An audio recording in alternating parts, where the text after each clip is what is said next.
ଆଜି ଆମେ ଗୋଟେ ପ୍ରଶ୍ନରୁ ଆରମ୍ଭ କରିବା।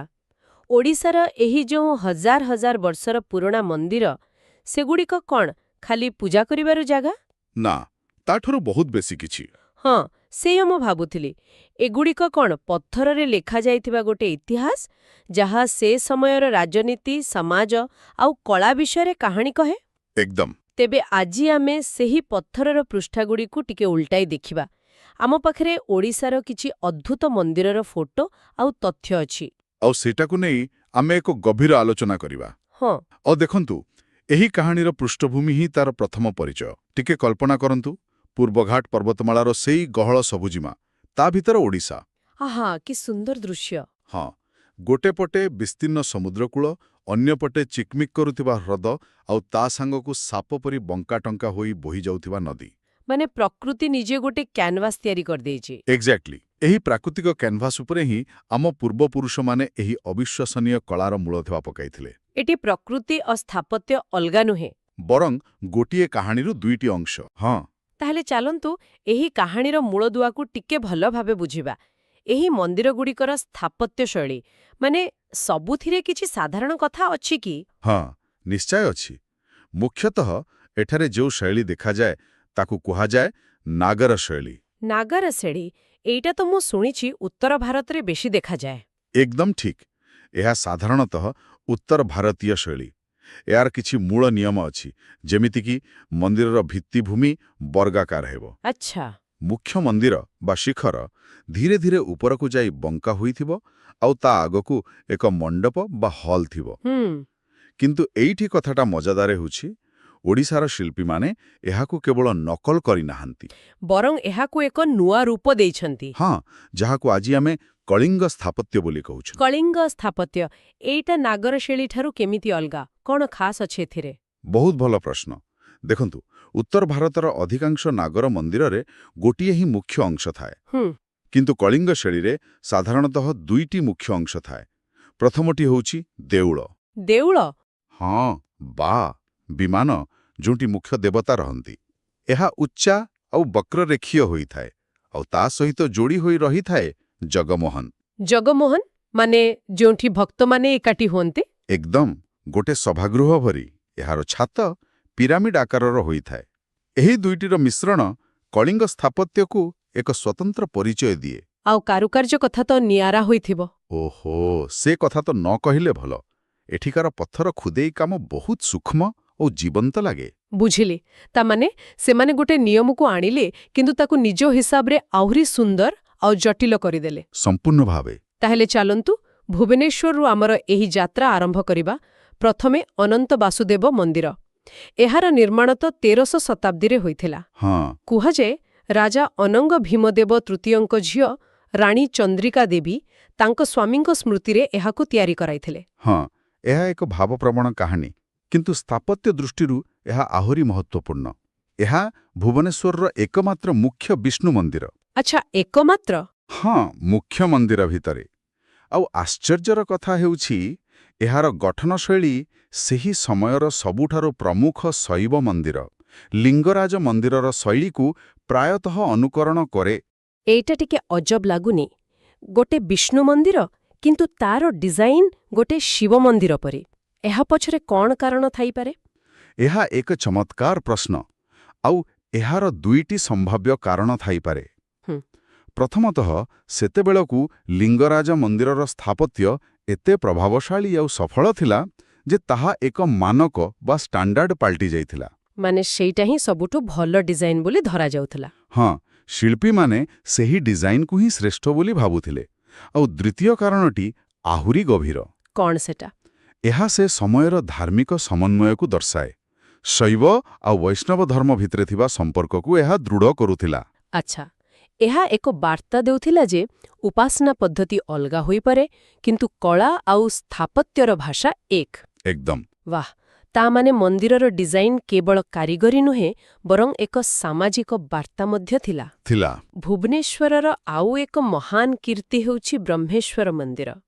ଶିଳାଲେଖ ଅନୁସାରେ ଏହା ପ୍ରାୟ 1058 ଖ୍ରୀଷ୍ଟାବ୍ଦରେ ତିଆରି ହୋଇଥିଲା। ହଁ, ଆଉ ଏହାକୁ ସୋମବଂଶୀ ରାଜା ଉଦ୍ୟୋତକେଶ୍ୱରୀଙ୍କର ମା କୋଳାବତୀ ଦେବୀ ନିର୍ମାଣ କରାଇଥିଲେ। ଆଚ୍ଛା, ପୁଣି ଥରେ ଜଣେ ମହିଳାଙ୍କର ରାଜକୀୟ ପୃଷ୍ଠପୋଷକତା। ହଁ, ଆଉ ଏହି ମନ୍ଦିରର ଶୈଳୀକୁ ପଞ୍ଚାୟତନ କୁହାଯାଏ। ପଞ୍ଚାୟତନ, ଏହି ଶବ୍ଦର କିଛି ବି ବିଶେଷ ଅର୍ଥ ଅଛି କି? କାହିଁକି 5ଟି ମନ୍ଦିର ଏକାଠି? ନିଶ୍ଚୟ। ଏହାର ଅର୍ଥ ହେଉଛି ମଝିରେ ଗୋଟିଏ ବଡ଼ ମୁଖ୍ୟ ମନ୍ଦିର ଆଉ ତାର ଚାରିକୋଣରେ 4ଟି ଛୋଟ ଛୋଟ ମନ୍ଦିର। ଆଉ ଦେଖନ୍ତୁ, ଏହା କେବଳ ଏକ ଡିଜାଇନ ନୁହେଁ, ଏହା ଏକ ଦର୍ଶନ। ଏହା ବ୍ରହ୍ମାଣ୍ଡର ଏକ କ୍ଷୁଦ୍ର ରୂପକୁ ଦର୍ଶାଏ। ଆଚ୍ଛା। ମଝିରେ ଥିବା ମୁଖ୍ୟ ଦେବତା ହେଉଛନ୍ତି ବ୍ରହ୍ମାଣ୍ଡର କେନ୍ଦ୍ର, ଆଉ ଚାରିପଟେ ଥିବା ଛୋଟ ମନ୍ଦିରଗୁଡ଼ିକ ତାଙ୍କ ପରିବାରର ଅନ୍ୟ ଦେବଦେବୀଙ୍କୁ ସମର୍ପିତ। ଓହୋ, ତାମାନେ ଏକ ସମ୍ପୂର୍ଣ୍ଣ ଆଧ୍ୟାତ୍ମିକ ପରିବେଶ ସୃଷ୍ଟି କରାଯାଉଥିଲା। ଏକଦମ। ଯୋଉଠି ଭକ୍ତ କେବଳ ଗୋଟିଏ ମନ୍ଦିର ନୁହେଁ, ବରଂ ଏକ ଦିବ୍ୟ ପରିବାରର ସାନ୍ନିଧ୍ୟ ଲାଭ କରେ। ବ୍ରହ୍ମେଶ୍ୱର ମନ୍ଦିର ଏହାର ଏକ ଶ୍ରେଷ୍ଠ ଉଦାହରଣ। ଦୈତେଶ୍ୱର ମନ୍ଦିର, ଏହା ବିଷୟରେ ଟିକେ କୁହନ୍ତୁ। ଦୈତେଶ୍ୱର ମନ୍ଦିର, ମୁଁ ଯେତେବେଳେ ପ୍ରଥମ ଥର ପାଇଁ ଏହା ଦେଖିଲି, ମୋତେ ପ୍ରଥମେ ଟିକେ ନିରାଶ ଲାଗିଲା। କାହିଁକି? କାରଣ ବାହାର ପାଚେରୀ ପୁରା ସାଧା, କୌଣସି କାରୁକାର୍ଯ୍ୟ ନାହିଁ। କିନ୍ତୁ ଯେମିତି ମୁଁ ମୁଖ୍ୟଦ୍ୱାର ପାଖକୁ ଗଲି ଆଉ ସେଠିକାର ସୂକ୍ଷ୍ମ ଖୋଦାଇ କାମ ଦେଖିଲି, ଆପଣ ଆଶ୍ଚର୍ଯ୍ୟ ହୋଇଗଲେ। ପୁରାପୁରି ମୁଁ ବୁଝିପାରିଲି ଯେ ଶିଳ୍ପୀ ଜାଣିଶୁଣି ଏହି ବିପରୀତତା ସୃଷ୍ଟି କରିଥିଲେ। ମାନେ ଗୋଟେ ୱାଓ ମୋମେଣ୍ଟ ପାଇଁ। ହଁ, ସମ୍ପୂର୍ଣ୍ଣ ଅପ୍ରତ୍ୟାଶିତ ଥିଲା। ଏହା ରେଖା ଦେଉଲା ଶୈଳୀର ଏକକ ମନ୍ଦିର। ଦୁଃଖର କଥା, ଏହା ଭାଙ୍ଗିବା ଅବସ୍ଥାକୁ ଆସିଯାଇଥିଲା। କିନ୍ତୁ ବର୍ତ୍ତମାନ ତ ଏହାର ପୁନରୁଦ୍ଧାର ହୋଇଛି। ହଁ, ଏକାଦଶ ଅର୍ଥାୟୋଗଙ୍କ ସହାୟତାରେ, ଯାହା ଆମ ଐତିହାସିକ ସଂରକ୍ଷଣର ଏକ ବହୁତ ଭଲ ଉଦାହରଣ। ତା ମାନେ କଳା କେବଳ ଆଡମ୍ବରରେ ନୁହେଁ, ସରଳତା ଆଉ ବିପରୀତତାରେ ମଧ୍ୟ ଥାଇପାରେ। ନିଶ୍ଚିତ। ଏବେ ଭୁବନେଶ୍ୱରରୁ ବାହାରି ଯାଜପୁର ଯିବା, ଯାହାକୁ ବିରଜା କ୍ଷେତ୍ର କୁହାଯାଏ। ଏଠାରେ ଅଛି ପ୍ରସିଦ୍ଧ ବିରଜା ମନ୍ଦିର। ଏହା ତ ଏକ ଶକ୍ତିପୀଠ। ଆଉ ଏହାର ମହତ୍ତ୍ୱ ଅପାର। ଭାରତର 51 ଶକ୍ତିପୀଠ ମଧ୍ୟରୁ ଏହା ଅନ୍ୟତମ। ଭୌମକର ଏବଂ ସୋମବଂଶୀ ରାଜାମାନଙ୍କ ପାଇଁ ଏହା ଏକ ମୁଖ୍ୟ ଉପାସନା ସ୍ଥଳ ଥିଲା। କିନ୍ତୁ ଏଠିକାର ସବୁଠାରୁ ଖାସ୍ କଥା ହେଉଛି ଦେବୀଙ୍କ ମୂର୍ତ୍ତି। ସାଧାରଣତଃ ଆମେ ମା ଦୁର୍ଗାଙ୍କୁ 8 ବା 10 ହାତରେ ଦେଖୁ। ହଁ, ଅସ୍ତ୍ରଶସ୍ତ୍ର ଧରିଥିବାର ଦେଖୁ। କିନ୍ତୁ ଏଠି ମାଙ୍କର ମାତ୍ର 2ଟି ହାତ। ଗୋଟିଏ ହାତରେ ସେ ମହିଷାସୁରର ଲାଞ୍ଜ ଧରି ଟାଣୁଛନ୍ତି, ଆଚ୍ଛା। ଆଉ ଅନ୍ୟ ହାତରେ ତାର ଛାତିରେ ତ୍ରିଶୂଳ ମାରୁଛନ୍ତି। ଏହା ଶକ୍ତିର ଏକ ଅତି ସରଳ କିନ୍ତୁ ଅତ୍ୟନ୍ତ ଶକ୍ତିଶାଳୀ ପ୍ରଦର୍ଶନ। ଆଉ ଏହା ଭାରତରେ ବିରଳ ବୋଲି ଶୁଣିଛି। ହଁ, ପ୍ରାୟ ବିରଳ। ଆଉ ଏହି ପରମ୍ପରା ଆଜି ବି ଜୀବନ୍ତ ଅଛି। ଶାରଦୀୟ ଦୁର୍ଗାପୂଜା ସମୟରେ ଏଠାରେ ରଥଯାତ୍ରା ହୁଏ। ଏକଦମ ଠିକ୍। 9 ଦିନ ଧରି ଦେବୀଙ୍କର ଚଳନ୍ତି ପ୍ରତିମାଙ୍କୁ ରଥରେ ବସାଇ ପରିକ୍ରମା କରାଯାଏ। ଏହା ଦର୍ଶାଏ ଯେ ଏହି ମନ୍ଦିର କେବଳ ଇଟା ପଥରର ଗଠନ ନୁହେଁ, ବରଂ ଏକ ଜୀବନ୍ତ ସାଂସ୍କୃତିକ କେନ୍ଦ୍ର। ହଁ, ହଜାର ବର୍ଷ ତଳର ପରମ୍ପରା ଆଜି ବି ଲୋକଙ୍କ ଜୀବନର ଏକ ଅଂଶ ହୋଇ ରହିଛି। ଆଉ ରହସ୍ୟ କଥା କହିଲେ ମୋ ମନକୁ ଆସୁଛି 64 ଯୋଗିନୀ ମନ୍ଦିର। ଯେତେବେଳେ ଆମେ ମନ୍ଦିର ଶବ୍ଦ ଶୁଣୁ, ଆମ ମନକୁ ଏକ ଶିଖର ବା ଚୂଡ଼ା ଥିବା ଗଠନ ଆସେ। ସ୍ୱାଭାବିକ। କିନ୍ତୁ ହୀରାପୁରର ଏହି ମନ୍ଦିରର ଛାତ ନାହିଁ, ଏହା ଆକାଶକୁ ସମ୍ପୂର୍ଣ୍ଣ ଖୋଲା। ଏଭଳି ଡିଜାଇନ ପଛରେ କ'ଣ କିଛି ତାନ୍ତ୍ରିକ କାରଣ ଥାଇପାରେ? ନିଶ୍ଚିତ ଭାବରେ। ନବମ ଶତାବ୍ଦୀରେ ନିର୍ମିତ ଏହି ମନ୍ଦିର ଏବଂ ଭାରତର ବଞ୍ଚି ରହିଥିବା ମାତ୍ର କେତୋଟି ଯୋଗିନୀ ମନ୍ଦିର ମଧ୍ୟରୁ ଗୋଟିଏ। ଆଚ୍ଛା। ଏହା ଯୋଗିନୀ ସମ୍ପ୍ରଦାୟ ସହିତ ଜଡ଼ିତ, ଯାହା ଏକ ଗୁପ୍ତ ତାନ୍ତ୍ରିକ ପରମ୍ପରା ଥିଲା। ଏହି ମନ୍ଦିରର ଗୋଲାକାର ଗଠନ ଆଉ ଖୋଲା ଛାତର ବିଶେଷ ମହତ୍ତ୍ୱ ଅଛି। କ'ଣ ସେଟା? ବିଶ୍ୱାସ କରାଯାଏ ଯେ ଯୋଗିନୀମାନେ ରାତିରେ ଆକାଶ ମାର୍ଗରେ ବିଚରଣ କରନ୍ତି। ଓହୋ। ତେଣୁ ଏହି ଖୋଲା ଛାତ ସେମାନଙ୍କୁ ଆକାଶର ଶକ୍ତି ସହିତ ସିଧାସଳଖ ସଂଯୋଗ କରିବାରେ ସାହାଯ୍ୟ କରୁଥିଲା। ଏଠାରେ କୌଣସି ମୁଖ୍ୟ ପୂଜକ ନଥାନ୍ତି। ମାନେ ଭକ୍ତ ସିଧାସଳଖ ଯୋଗିନୀମାନଙ୍କ ସହ ସଂଯୋଗ ସ୍ଥାପନ କରେ। ହଁ, ଏହା ଏକ ଅତ୍ୟନ୍ତ ବ୍ୟକ୍ତିଗତ ଏବଂ ରହସ୍ୟମୟ ଅନୁଭୂତି। ତାମାନେ ଆମେ ଏପର୍ଯ୍ୟନ୍ତ ଦେଖିଲେ କିପରି ରାଜକୀୟ ପୃଷ୍ଠପୋଷକତା, ଧାର୍ମିକ ଦର୍ଶନ ଏବଂ ତାନ୍ତ୍ରିକ ରହସ୍ୟ ପଥରରେ ନିଜ ନିଜର ଛାପ ଛାଡ଼ି ଯାଇଛନ୍ତି। କିନ୍ତୁ ସବୁ ସ୍ଥାପତ୍ୟ କ'ଣ କେବଳ ନିୟମକୁ ମାନି ଚାଲେ, ନା କିଛି କାରିଗର ନିୟମ ଭାଙ୍ଗିବାକୁ ମଧ୍ୟ ସାହସ କରୁଥିଲେ? ଏଇଟା ଗୋଟେ ବଢ଼ିଆ ପ୍ରଶ୍ନ। ଆଉ ଏହାର ସବୁଠୁ ବଡ଼ ଉଦାହରଣ ବୋଧହୁଏ ହୁମା ମନ୍ଦିର। ଆଚ୍ଛା, ବଙ୍କା ମନ୍ଦିର। ହଁ, ଯେଉଁଠି ଲାଗେ ସତେ ଯେମିତି ସ୍ଥାପତ୍ୟର ସବୁ ନିୟମକୁ ବଙ୍କା କରିଦିଆଯାଇଛି। ହଁ, ସମ୍ବଲପୁର ପାଖରେ ମହାନଦୀ କୂଳରେ ଥିବା ଏହି ଶିବ ମନ୍ଦିର, ଏହାର ବିଶେଷତ୍ୱ ହେଉଛି ଏହା ସିଧା ନୁହେଁ ବରଂ ବଙ୍କା। କେବଳ ମୁଖ୍ୟ ମନ୍ଦିର ନୁହେଁ, ପରିସରରେ ଥିବା ସବୁ ଛୋଟ ମନ୍ଦିର ଆଉ ପାଚେରୀ ମଧ୍ୟ ବଙ୍କା। ଠିକ୍। ତେବେ ଏହା ପଛର କାରଣ କ'ଣ? ଏହା କ'ଣ ଭୁଲରେ ହୋଇଯାଇଛି ନା ଜାଣିଶୁଣି କରାଯାଇଛି? ଦେଖନ୍ତୁ, ଏହାକୁ ନେଇ ଆଜି ବି ତର୍କ ଚାଲିଛି। କିଛି ଭୂବିଜ୍ଞାନୀ କହନ୍ତି ଯେ ମନ୍ଦିର ତଳର ମାଟି ବା ପଥର ସ୍ତରର ଅସ୍ଥିରତା ଯୋଗୁଁ ସମୟକ୍ରମେ ବଙ୍କା ହୋଇଯାଇଛି। ଏଇଟା ଗୋଟା ସମ୍ଭାବନା। କିନ୍ତୁ ଅନ୍ୟ କିଛି ବିଶେଷଜ୍ଞ ଯୁକ୍ତି କରନ୍ତି ଯେ ଏତେ ସଠିକ୍ ଭାବରେ ସବୁକିଛି ଏକା ସାଙ୍ଗରେ ବଙ୍କା ହେବା ଏକ ସ୍ଥାପତ୍ୟ କୌଶଳ। ଜାଣିଶୁଣି କରାଯାଇଛି। ହଁ। ବୋଧହୁଏ ଏହା ଜୀବନର ସ୍ଥିରତା ଏବଂ ଗତିଶୀଳତା ମଧ୍ୟରେ ଥିବା ଦାର୍ଶନିକ ସନ୍ତୁଳନକୁ ଦର୍ଶାଉଥିଲା। ବାଃ, ଏଇଟା ଗୋଟେ ବଢ଼ିଆ ଚିନ୍ତାଧାରା। ଆଉ ଏକ ବୈଷୟିକ ସମ୍ଭାବନା ହେଉଛି ମହାନଦୀର ପ୍ରଖର ବନ୍ୟା ସ୍ରୋତରୁ ମନ୍ଦିରକୁ ବଞ୍ଚାଇବା ପାଇଁ ଶିଳ୍ପୀମାନେ ଜାଣିଶୁଣି ଏପରି ଏକ ନମନୀୟ ଡିଜାଇନ ତିଆରି କରିଥିଲେ। ଆଚ୍ଛା। କାରଣ ଯାହା ବି ହଉ, ଏହା ମଣିଷର ସୃଜନଶୀଳତାର ଏକ ଚରମ ଉଦାହରଣ। ଆଉ ସୃଜନଶୀଳତାର ଚର୍ମ ଉଦାହରଣ କଥା କହିଲେ ଆମେ ପୁରୀର ଜଗନ୍ନାଥ ମନ୍ଦିରକୁ ଆସିବା। ନିଶ୍ଚୟ। ଏହାର ବିଶାଳତା ହିଁ ମଣିଷକୁ ଚକିତ କରିଦିଏ। 214 ଫୁଟ ଉଚ୍ଚ ଏହି ମନ୍ଦିର ସତରେ ଏକ ସ୍ଥାପତ୍ୟର ବିସ୍ମୟ। ନିଃସନ୍ଦେହରେ ଅନନ୍ତ ବର୍ମନ ଚୋଡ଼ଗଙ୍ଗଦେବଙ୍କ ଦ୍ୱାରା ଆରମ୍ଭ ହୋଇଥିବା ଏହି ମନ୍ଦିର ନିର୍ମାଣ ଏକ ବିରାଟ ଯୋଜନା ଥିଲା। ଆଉ ଏହା ସହିତ ଏକ କାହାଣୀ ଯୋଡ଼ି ହୋଇ ରହିଛି, ଧଳା ପାଗୋଡ଼ା। ହଁ, ୟୁରୋପୀୟ ନାବିକମାନେ ଏହାକୁ ସେହି ନାଁ ଦେଇଥିଲେ। ହଁ, କାରଣ ସେମାନେ ଦୂର ସମୁଦ୍ରରୁ ଏହାକୁ ଦେଖିପାରୁଥିଲେ। କିନ୍ତୁ 1800 ଶତାବ୍ଦୀରେ ମନ୍ଦିରକୁ ସାମୁଦ୍ରିକ ଲୁଣି ପବନରୁ ରକ୍ଷା କରିବା ପାଇଁ ଏହା ଉପରେ ଏକ ମୋଟା ଧଳା ଚୂନର ପ୍ରଲେପ ଦିଆଯାଇଥିଲା। ପୁରା ଘୋଡ଼େଇ ଦିଆଯାଇଥିଲା। ପ୍ରାୟ 200 ବର୍ଷ ପର୍ଯ୍ୟନ୍ତ ଏହା ସେହିପରି ଥିଲା। ତାମାନେ ଶହ ଶହ ବର୍ଷ ଧରି ଲୋକମାନେ ଏହାର ପ୍ରକୃତ କାରୁକାର୍ଯ୍ୟ ଦେଖିପାରି ନଥିଲେ। ବିଲକୁଲ ଦେଖିପାରି ନଥିଲେ। ଶେଷରେ 1975 ମସିହାରେ ଭାରତୀୟ ପ୍ରତ୍ନତତ୍ତ୍ୱ ସର୍ବେକ୍ଷଣ ସଂସ୍ଥା ASI ଏହି ପ୍ରଲେପକୁ ହଟାଇବା ପାଇଁ ଏକ ବଡ଼ ପଦକ୍ଷେପ ନେଲା। ସେଇଟା ତ ବହୁତ କଷ୍ଟ କାମ ହୋଇଥିବ। ବହୁତ। ବର୍ଷ ବର୍ଷର ପରିଶ୍ରମ ପରେ ଯେତେବେଳେ ସେହି ଚୂନର ଆବରଣ ତଳୁ ମୂଳ ମନ୍ଦିରର ଅବିଶ୍ୱାସନୀୟ କାରୁକାର୍ଯ୍ୟ ବାହାରକୁ ଆସିଲା, ସାରା ଦୁନିଆ ଆଶ୍ଚର୍ଯ୍ୟ ହୋଇଗଲା। ସତେ ଯେମିତି ଏକ ଲୁକାୟିତ ଧନ ମିଳିଗଲା। ଏକଦମ। କିନ୍ତୁ ଜଗନ୍ନାଥ ମନ୍ଦିର କେବଳ ଏକ ନିର୍ଜୀବ ସ୍ଥାପତ୍ୟ ନୁହେଁ, ଏହା ଏକ ଜୀବନ୍ତ ସଂସ୍କୃତି। ଚାରିଧାମରୁ ଅନ୍ୟତମ ଏହି ମନ୍ଦିର କୋଟି କୋଟି ଲୋକଙ୍କ ଆସ୍ଥାର କେନ୍ଦ୍ର। ଏକଦମ। ଏହାର ଜୀବନ୍ତ ସଂସ୍କୃତି ହିଁ ଏହାକୁ ଅନନ୍ୟ କରିଛି। ଉଦାହରଣ ସ୍ୱରୂପ ଏହାର ରୋଷେଇ ଘର। ଓହୋ, ରୋଷାଶାଳା। ହଁ, ଏହାକୁ ଦୁନିଆର ସବୁଠୁ ବଡ଼ ରୋଷେଇ ଘର କୁହାଯାଏ। ଏଠାରେ ପ୍ରତିଦିନ ପ୍ରାୟ 20,000ରୁ ଅଧିକ ଲୋକଙ୍କ ପାଇଁ ମହାପ୍ରସାଦ ପ୍ରସ୍ତୁତ ହୁଏ। ଆଉ ରାନ୍ଧିବାର ଶୈଳୀ ମଧ୍ୟ ଅଦ୍ଭୁତ। ବହୁତ ଅଦ୍ଭୁତ।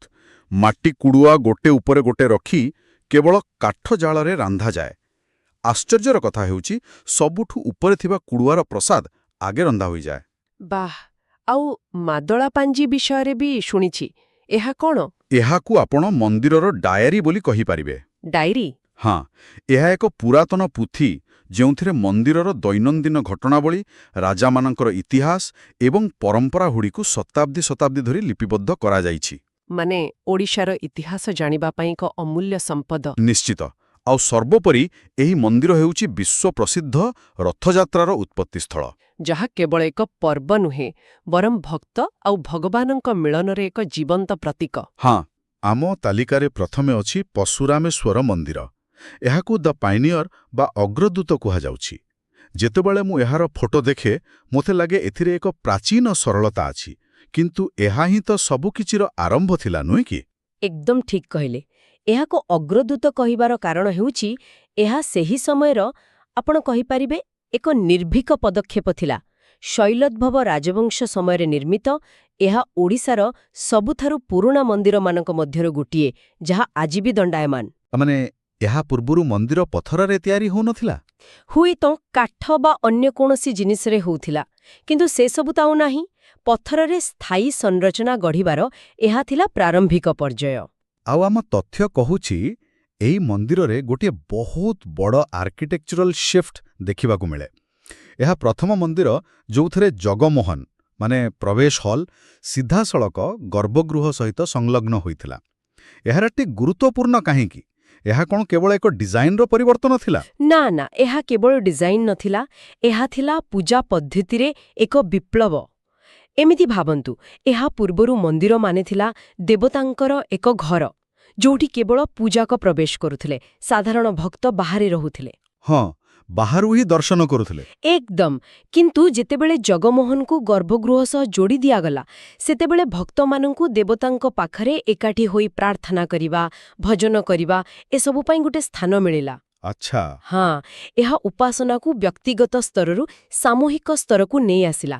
ଏହା ହିଁ ଥିଲା ସବୁଠୁ ବଡ଼ ପରିବର୍ତ୍ତନ। ବାଃ, ତମାନେ ଏହି ଗୋଟିଏ ପରିବର୍ତ୍ତନ ମଣିଷ ଆଉ ଭଗବାନଙ୍କ ସମ୍ପର୍କକୁ ଆହୁରି ନିବିଡ଼ କରିଦେଲା। ତେବେ ଏହି ମୂଳଦୁଆ ପଡ଼ିବା ପରେ ସ୍ଥପତିମାନେ ନିଶ୍ଚୟ ନୂଆ ନୂଆ ଏକ୍ସପେରିମେଣ୍ଟ କରିବା ଆରମ୍ଭ କରିଦେଇଥିବେ। ଆମେ ଏବେ ନବମ ଦଶମ ଶତାବ୍ଦୀକୁ ଆସିବା, ଯେଉଁଠି ଆମକୁ ଦୁଇଟି ସମ୍ପୂର୍ଣ୍ଣ ଭିନ୍ନ ଧରଣର ମନ୍ଦିର ଦେଖିବାକୁ ମିଳୁଛି, ବୈତାଳ ଦେଉଳ ଏବଂ ମୁକ୍ତେଶ୍ୱର। ପ୍ରଥମେ ବୈତାଳ ଦେଉଳ, ଯାହା ଦେଖିବାକୁ ଅନ୍ୟ ମନ୍ଦିର ପରି ଆଦୌ ନୁହେଁ। ଏକଦମ। ବୈତାଳ ଦେଉଳ ହେଉଛି ଏକ ନିର୍ଭୀକ ପରୀକ୍ଷା। ଏହା ଦେବୀ ଚାମୁଣ୍ଡାଙ୍କୁ ସମର୍ପିତ ଏକ ତାନ୍ତ୍ରିକ ପୀଠ। ଏହାର ସବୁଠାରୁ ବିଶେଷ କଥା ହେଉଛି ଏହାର ଛାତ। ତାହା ଉପରକୁ ଗମ୍ବୁଜ ପରି ନ ଯାଇ, ମାନେ ଏକ ଅର୍ଦ୍ଧ ବେଳଣାକାର ବା ସେମିସିଲିଣ୍ଡ୍ରିକଲ ଆକୃତିର। ହଁ, ଫଟୋରେ ଦେଖିଲେ ଜଣାପଡ଼ୁଛି। ଏହି ଶୈଳୀକୁ ଖାଖ୍ରା ଶୈଳୀ କୁହାଯାଏ। ଏହା ତାନ୍ତ୍ରିକ ଶକ୍ତି ଉପାସନାର ଏକ ସ୍ଥାପତ୍ୟଗତ ପରିପ୍ରକାଶ। ଆଉ ଆମ ତଥ୍ୟ କହୁଛି ଏହାର ଛାତର ଆକୃତି ଦକ୍ଷିଣ ଭାରତୀୟ ମନ୍ଦିରର ଗୋପୁରମ ସହିତ ସାମଞ୍ଜସ୍ୟ ରଖେ। ତାମାନେ ଓଡ଼ିଶାର ଏକ ଶକ୍ତିପୀଠରେ ଦକ୍ଷିଣ ଭାରତର ସ୍ଥାପତ୍ୟର ଝଲକ। ଏହି ଆଦାନ ପ୍ରଦାନ କିପରି ସମ୍ଭବ ହେଉଥିଲା? ଏହା ସେହି ସମୟର ସାଂସ୍କୃତିକ ଆଦାନ ପ୍ରଦାନର ଏକ ଜୀବନ୍ତ ପ୍ରମାଣ। ଦେଖନ୍ତୁ, କଳିଙ୍ଗର ସାଧବ ପୁଅମାନେ ତ ସମୁଦ୍ର ପଥରେ ଦକ୍ଷିଣ ପୂର୍ବ ଏସିଆ ସହ ବାଣିଜ୍ୟ କରୁଥିଲେ। ସେହିପରି ଦକ୍ଷିଣ ଭାରତ ସହ ମଧ୍ୟ ସମ୍ପର୍କ ଥିଲା। ଠିକ୍। ଆଉ ଏହା କେବଳ ବାଣିଜ୍ୟ ନଥିଲା, ଏହା ସହ ଯାଉଥିଲା ଜ୍ଞାନ, କଳା ଏବଂ କ'ଣ କହନ୍ତି, ବିଚାର। ବୈତାଳ ଦେଉଳର ଏହି ଡିଜାଇନ ଦର୍ଶାଉଛି ଯେ କଳିଙ୍ଗ କେବଳ ଏକ ରାଜନୈତିକ ଶକ୍ତି ନଥିଲା, ବରଂ ଏକ ସାଂସ୍କୃତିକ କେନ୍ଦ୍ରବିନ୍ଦୁ ଥିଲା। ବୁଝିଲି। ତେବେ ଯଦି ବୈତାଳ ଦେଉଳ ଏକ ନିର୍ଭୀକ ପରୀକ୍ଷା ଥିଲା, ତାହେଲେ ମୁକ୍ତେଶ୍ୱର ମନ୍ଦିରକୁ କୁହାଯାଏ ଓଡ଼ିଆ ସ୍ଥାପତ୍ୟର ରତ୍ନ। ଏହା ଶୁଣିଲେ ଲାଗୁଛି ଏହା କୌଣସି ପରୀକ୍ଷା ନୁହେଁ, ବରଂ ସୌନ୍ଦର୍ଯ୍ୟର ଏକ ସମ୍ପୂର୍ଣ୍ଣ ପରିପ୍ରକାଶ। ଏହାର ସବୁଠାରୁ ବଡ଼ ଆକର୍ଷଣ ହେଉଛି ଏହାର ତୋରଣ ବା ପ୍ରବେଶ ଦ୍ୱାର। ନିଶ୍ଚିତ ଭାବରେ। ମୁକ୍ତେଶ୍ୱର ହେଉଛି ଏକ ସମ୍ପୂର୍ଣ୍ଣ କବିତା, ଯାହାକୁ ପଥରରେ ଲେଖାଯାଇଛି। ଏହା ବେଶୀ ବଡ଼ ନୁହେଁ, କିନ୍ତୁ ଏହାର ପ୍ରତ୍ୟେକ ଇଞ୍ଚରେ କାରୁକାର୍ଯ୍ୟ ଭରି ରହିଛି। ଆଉ ସେହି ତୋରଣ, ତାହା କଳିଙ୍ଗ ସ୍ଥାପତ୍ୟରେ ଅଦ୍ୱିତୀୟ। ହଁ। ମୁକ୍ତେଶ୍ୱରକୁ ଏକ ସେତୁବନ୍ଧ ବୋଲି କୁହାଯାଇପାରେ। ଏହା ପରଶୁରାମେଶ୍ୱର ଭଳି ପ୍ରାରମ୍ଭିକ ମନ୍ଦିରର ସରଳତା ଆଉ ପରବର୍ତ୍ତୀ ସମୟର ଲିଙ୍ଗରାଜ ଭଳି ବିଶାଳ ମନ୍ଦିରର ଭବ୍ୟତା ମଧ୍ୟରେ ଏକ ସନ୍ତୁଳନ ସ୍ଥାପନ କରେ। ଆଚ୍ଛା। ହଁ, ଏଠାରେ ସ୍ଥାପତିମାନେ ଆକାର ବଦଳରେ କାରୁକାର୍ଯ୍ୟ ଉପରେ ସମ୍ପୂର୍ଣ୍ଣ ଧ୍ୟାନ ଦେଇଥିଲେ। ଏଠି ମୋ ମନରେ ଗୋଟେ ପ୍ରଶ୍ନ ଆସୁଛି। ହଁ, ପଚାରନ୍ତୁ।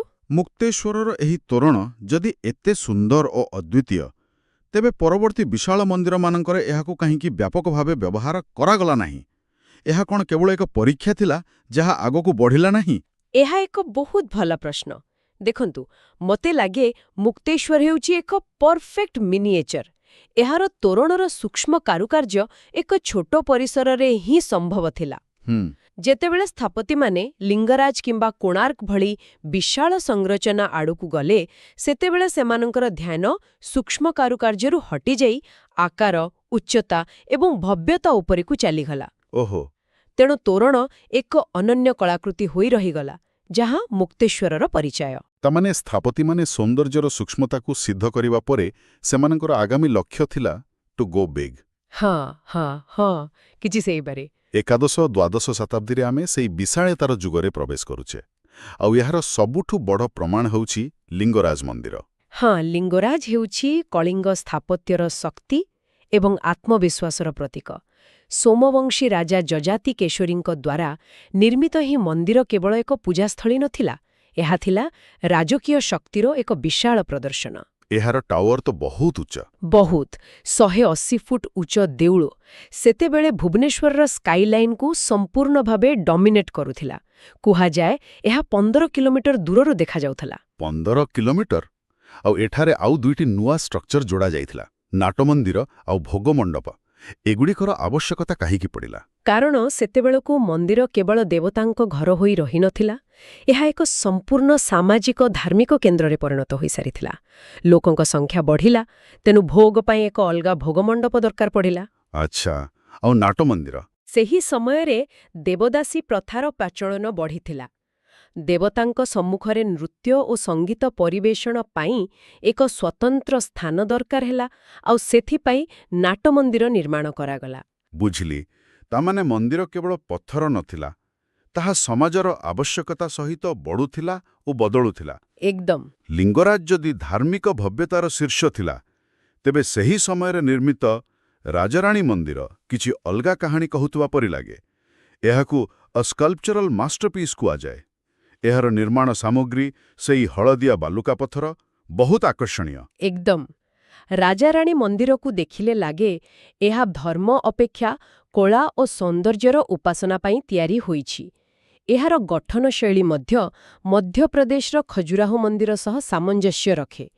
ଏହାର ମୁଖ୍ୟ ଟାୱାର ଚାରିପଟେ ଛୋଟ ଛୋଟ ପ୍ରତିକୃତି ଟାୱାର ବା ଅଙ୍ଗ ଶିଖର ରହିଛି। ହଁ, ଯାହା ଏହାକୁ ଏକ ପର୍ବତ ଶୃଙ୍ଖଳା ପରି ଦୃଶ୍ୟମାନ କରାଏ। ଠିକ୍ କହିଲେ। ଆଉ ଏହାର ମୂର୍ତ୍ତିକଲା, ସେହି ଜୀବନ୍ତ ଆକାରର ପତଳା ଅଣ୍ଟାଯୁକ୍ତ ମହିଳା ମୂର୍ତ୍ତିଗୁଡ଼ିକ, ସେଗୁଡ଼ିକ କେବଳ ପଥରର ମୂର୍ତ୍ତି ପରି ଲାଗନ୍ତି ନାହିଁ।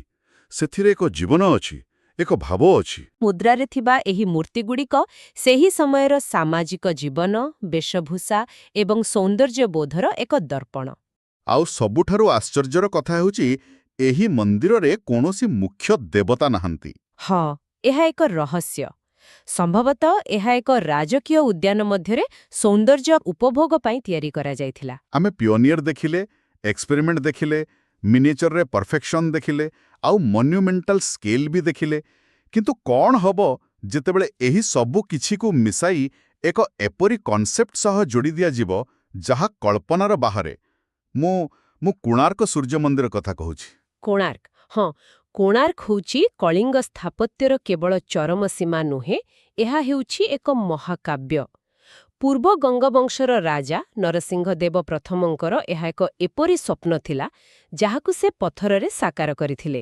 ସମ୍ପୂର୍ଣ୍ଣ ମନ୍ଦିରକୁ ସୂର୍ଯ୍ୟଦେବତାଙ୍କର ଏକ ବିଶାଳ ରଥ ଭାବେ କଳ୍ପନା କରାଯାଇଛି। ହଁ, ଯେଉଁଥିରେ 24ଟି ବିଶାଳ ପଥର ଚକ ଲାଗିଛି ଏବଂ ତାକୁ 7ଟି ଶକ୍ତିଶାଳୀ ଘୋଡ଼ା ଟାଣୁଛନ୍ତି। ଏହା କେବଳ ଏକ ମନ୍ଦିର ନୁହେଁ, ଏହା ସମୟର ଗତିର ଏକ ଦାର୍ଶନିକ ପରିପ୍ରକାଶ। ଏହି କନସେପ୍ଟ ହିଁ ମୁଣ୍ଡ ଖରାପ କରିଦେବା ଭଳି। ଆଉ ସେଇ ଚକଗୁଡ଼ିକ, ସେଗୁଡ଼ିକ କେବଳ ସାଜସଜ୍ଜା ପାଇଁ ନୁହେଁ, ତାର ଗଭୀର ଅର୍ଥ ମଧ୍ୟ ଅଛି ନା? ହଁ, ସେହି ଚକଗୁଡ଼ିକ ହେଉଛି ଏକ ପ୍ରକାରର କସ୍ମିକ୍ କ୍ୟାଲେଣ୍ଡର। 12 ଯୋଡ଼ା ମାନେ 24ଟି ଚକ, ଦିନର 24 ଘଣ୍ଟାକୁ ସୂଚାଏ। ପ୍ରତ୍ୟେକ ଚକରେ ଥିବା 8ଟି ମୁଖ୍ୟ ଅର୍ ଦିନର 8 ପ୍ରହରକୁ ଦର୍ଶାଏ। ଆଚ୍ଛା, ଏପରିକି ସେଇ ଚକର ଛାଇରୁ ସମୟ ଜାଣି ହେଉଥିଲେ ବୋଲି ମୁଁ ଶୁଣିଛି। ଏକଦମ। ଆଉ 7ଟି ଘୋଡ଼ା ହେଉଛି ସପ୍ତାହର 7 ଦିନର ପ୍ରତୀକ। କଳ୍ପନା କରନ୍ତୁ, ସ୍ଥପତିମାନେ କେବଳ କାରିଗର ନଥିଲେ, ସେମାନେ ଜ୍ୟୋତିର୍ବିଜ୍ଞାନୀ ମଧ୍ୟ ଥିଲେ। କିନ୍ତୁ ଏତେ ବଡ଼ ଏକ ସ୍ୱପ୍ନର ପରିଣତି ଦୁଃଖଦ ଥିଲା। ଏହାର ମୁଖ୍ୟ ଟାୱାର, ଯାହା କୁହାଯାଏ 227 ଫୁଟ ଉଚ୍ଚ ଥିଲା, ଲିଙ୍ଗରାଜଠାରୁ ବି ଉଚ୍ଚ, ତାହା ଆଜି ନାହିଁ। ଏତେ ବଡ଼ ଏକ ଇଞ୍ଜିନିୟରିଂ ମାର୍ବଲ କିପରି ଭାଙ୍ଗିଗଲା? ହଁ, ଏହା ଆଜି ବି ଏକ ରହସ୍ୟ। କେହି କହନ୍ତି ଏହାର ମୂଳଦୁଆ ଦୁର୍ବଳ ଥିଲା, କେହି କହନ୍ତି ସାମୁଦ୍ରିକ ଝଡ଼ କିମ୍ବା ଭୂମିକମ୍ପ, ଆଉ କିଛି ଐତିହାସିକଙ୍କ ମତରେ ଆକ୍ରମଣକାରୀମାନେ ଏହାକୁ ଭାଙ୍ଗି ଦେଇଥିଲେ। କାରଣ ଯାହା ବି ହଉ, ଏହା ଏକ ଅତ୍ୟଧିକ ମହତ୍ୱାକାଂକ୍ଷୀ ପ୍ରୋଜେକ୍ଟ ଥିଲା। ସେମାନେ ସମ୍ଭବତଃ ସ୍ଥାପତ୍ୟ କୌଶଳର ସୀମାକୁ ପାର କରିବାକୁ ଚେଷ୍ଟା କରୁଥିଲେ, ଆଉ ସେହି ପ୍ରୟାସରେ ହିଁ ଏହାର ବିନାଶର ବୀଜ ଲୁଚି ରହିଥିଲା। ଏପର୍ଯ୍ୟନ୍ତ ଆମେ ରାଜଧାନୀ ଓ ତାର ଆଖପାଖ ଅଞ୍ଚଳର ରାଜକୀୟ ମନ୍ଦିର ବିଷୟରେ କଥା ହେଲେ, କିନ୍ତୁ ଓଡ଼ିଶାର ଆଧ୍ୟାତ୍ମିକ ଭୂଗୋଳ ତ ଏହାଠାରୁ ବହୁତ ବଡ଼। ଚାଲନ୍ତୁ ଏବେ ଟିକେ ଦୂରକୁ ଯାତ୍ରା କରିବା। ଆରମ୍ଭ କରିବା ଚିଲିକା ମଝିରେ ଥିବା କାଳିଜାଇ ମନ୍ଦିରରୁ। ହଁ, କାଳିଜାଇର କାହାଣୀ ସ୍ଥାପତ୍ୟଠାରୁ ଅଧିକ ବିଶ୍ୱାସର କାହାଣୀ। ଏଠାରେ ଏକ ଲୋକକଥା ଏବଂ ଧର୍ମ ଏକାଠି ହୋଇଯାଇଛି। ଜାଇ ନାମକ ଜଣେ ନବବିବାହିତା ଝିଅର କରୁଣ କାହାଣୀ। ସେ ଚିଲିକାରେ ବୁଡ଼ି ଯାଇଥିଲା ବୋଲି କୁହାଯାଏ। ପରବର୍ତ୍ତୀ ସମୟରେ ସେହି ଦେବୀ ଭାବରେ ପୂଜା ପାଇଲେ। ଆଚ୍ଛା, ତାମାନେ କିପରି ସାଧାରଣ ଲୋକଙ୍କ କଥା ଓ ବିଶ୍ୱାସ ମଧ୍ୟ ପବିତ୍ର ସ୍ଥଳର ରୂପ ନେଇପାରେ? ଏକଦମ। ଚିଲିକାର ଶାନ୍ତ ପରିବେଶରୁ ଚାଲନ୍ତୁ ମୟୂରଭଞ୍ଜର ଘଞ୍ଚ ଜଙ୍ଗଲ ଆଡ଼କୁ। ଏଠାରେ ଅଛି କିଚକେଶ୍ୱରୀ ମନ୍ଦିର। ଏହାର କ'ଣ ବିଶେଷତ୍ୱ? କିଚକେଶ୍ୱରୀ ମନ୍ଦିର ହେଉଛି ସାଂସ୍କୃତିକ ପୁନରୁତ୍ଥାନର ଏକ ଚମତ୍କାର ଉଦାହରଣ। ଏହାର ମୂଳ ମନ୍ଦିର ଥିଲା 7ମ-8ମ ଶତାବ୍ଦୀର, କିନ୍ତୁ ତାହା ଭାଙ୍ଗି ଯାଇଥିଲା। ବିଂଶ ଶତାବ୍ଦୀର ଆରମ୍ଭରେ ମୟୂରଭଞ୍ଜର ରାଜା ସେହି ପୁରୁଣା ଧ୍ୱଂସାବଶେଷରୁ ପଥର ଆଣି ସେହି ସ୍ଥାନରେ ଏକ ନୂଆ ମନ୍ଦିର ନିର୍ମାଣ କଲେ। ବାଃ, ଏହା ତ ଐତିହ୍ୟ ସଂରକ୍ଷଣର ଏକ ବଡ଼ ପ୍ରୟାସ। ହଁ, ଯୋଉଠି ଅତୀତକୁ ସମ୍ମାନ ଦେଇ ଭବିଷ୍ୟତ ପାଇଁ ଏକ ନୂଆ ସଂରଚନା ଗଢ଼ାଗଲା। ଏବେ ପୂର୍ବରୁ ପଶ୍ଚିମକୁ ଯିବା।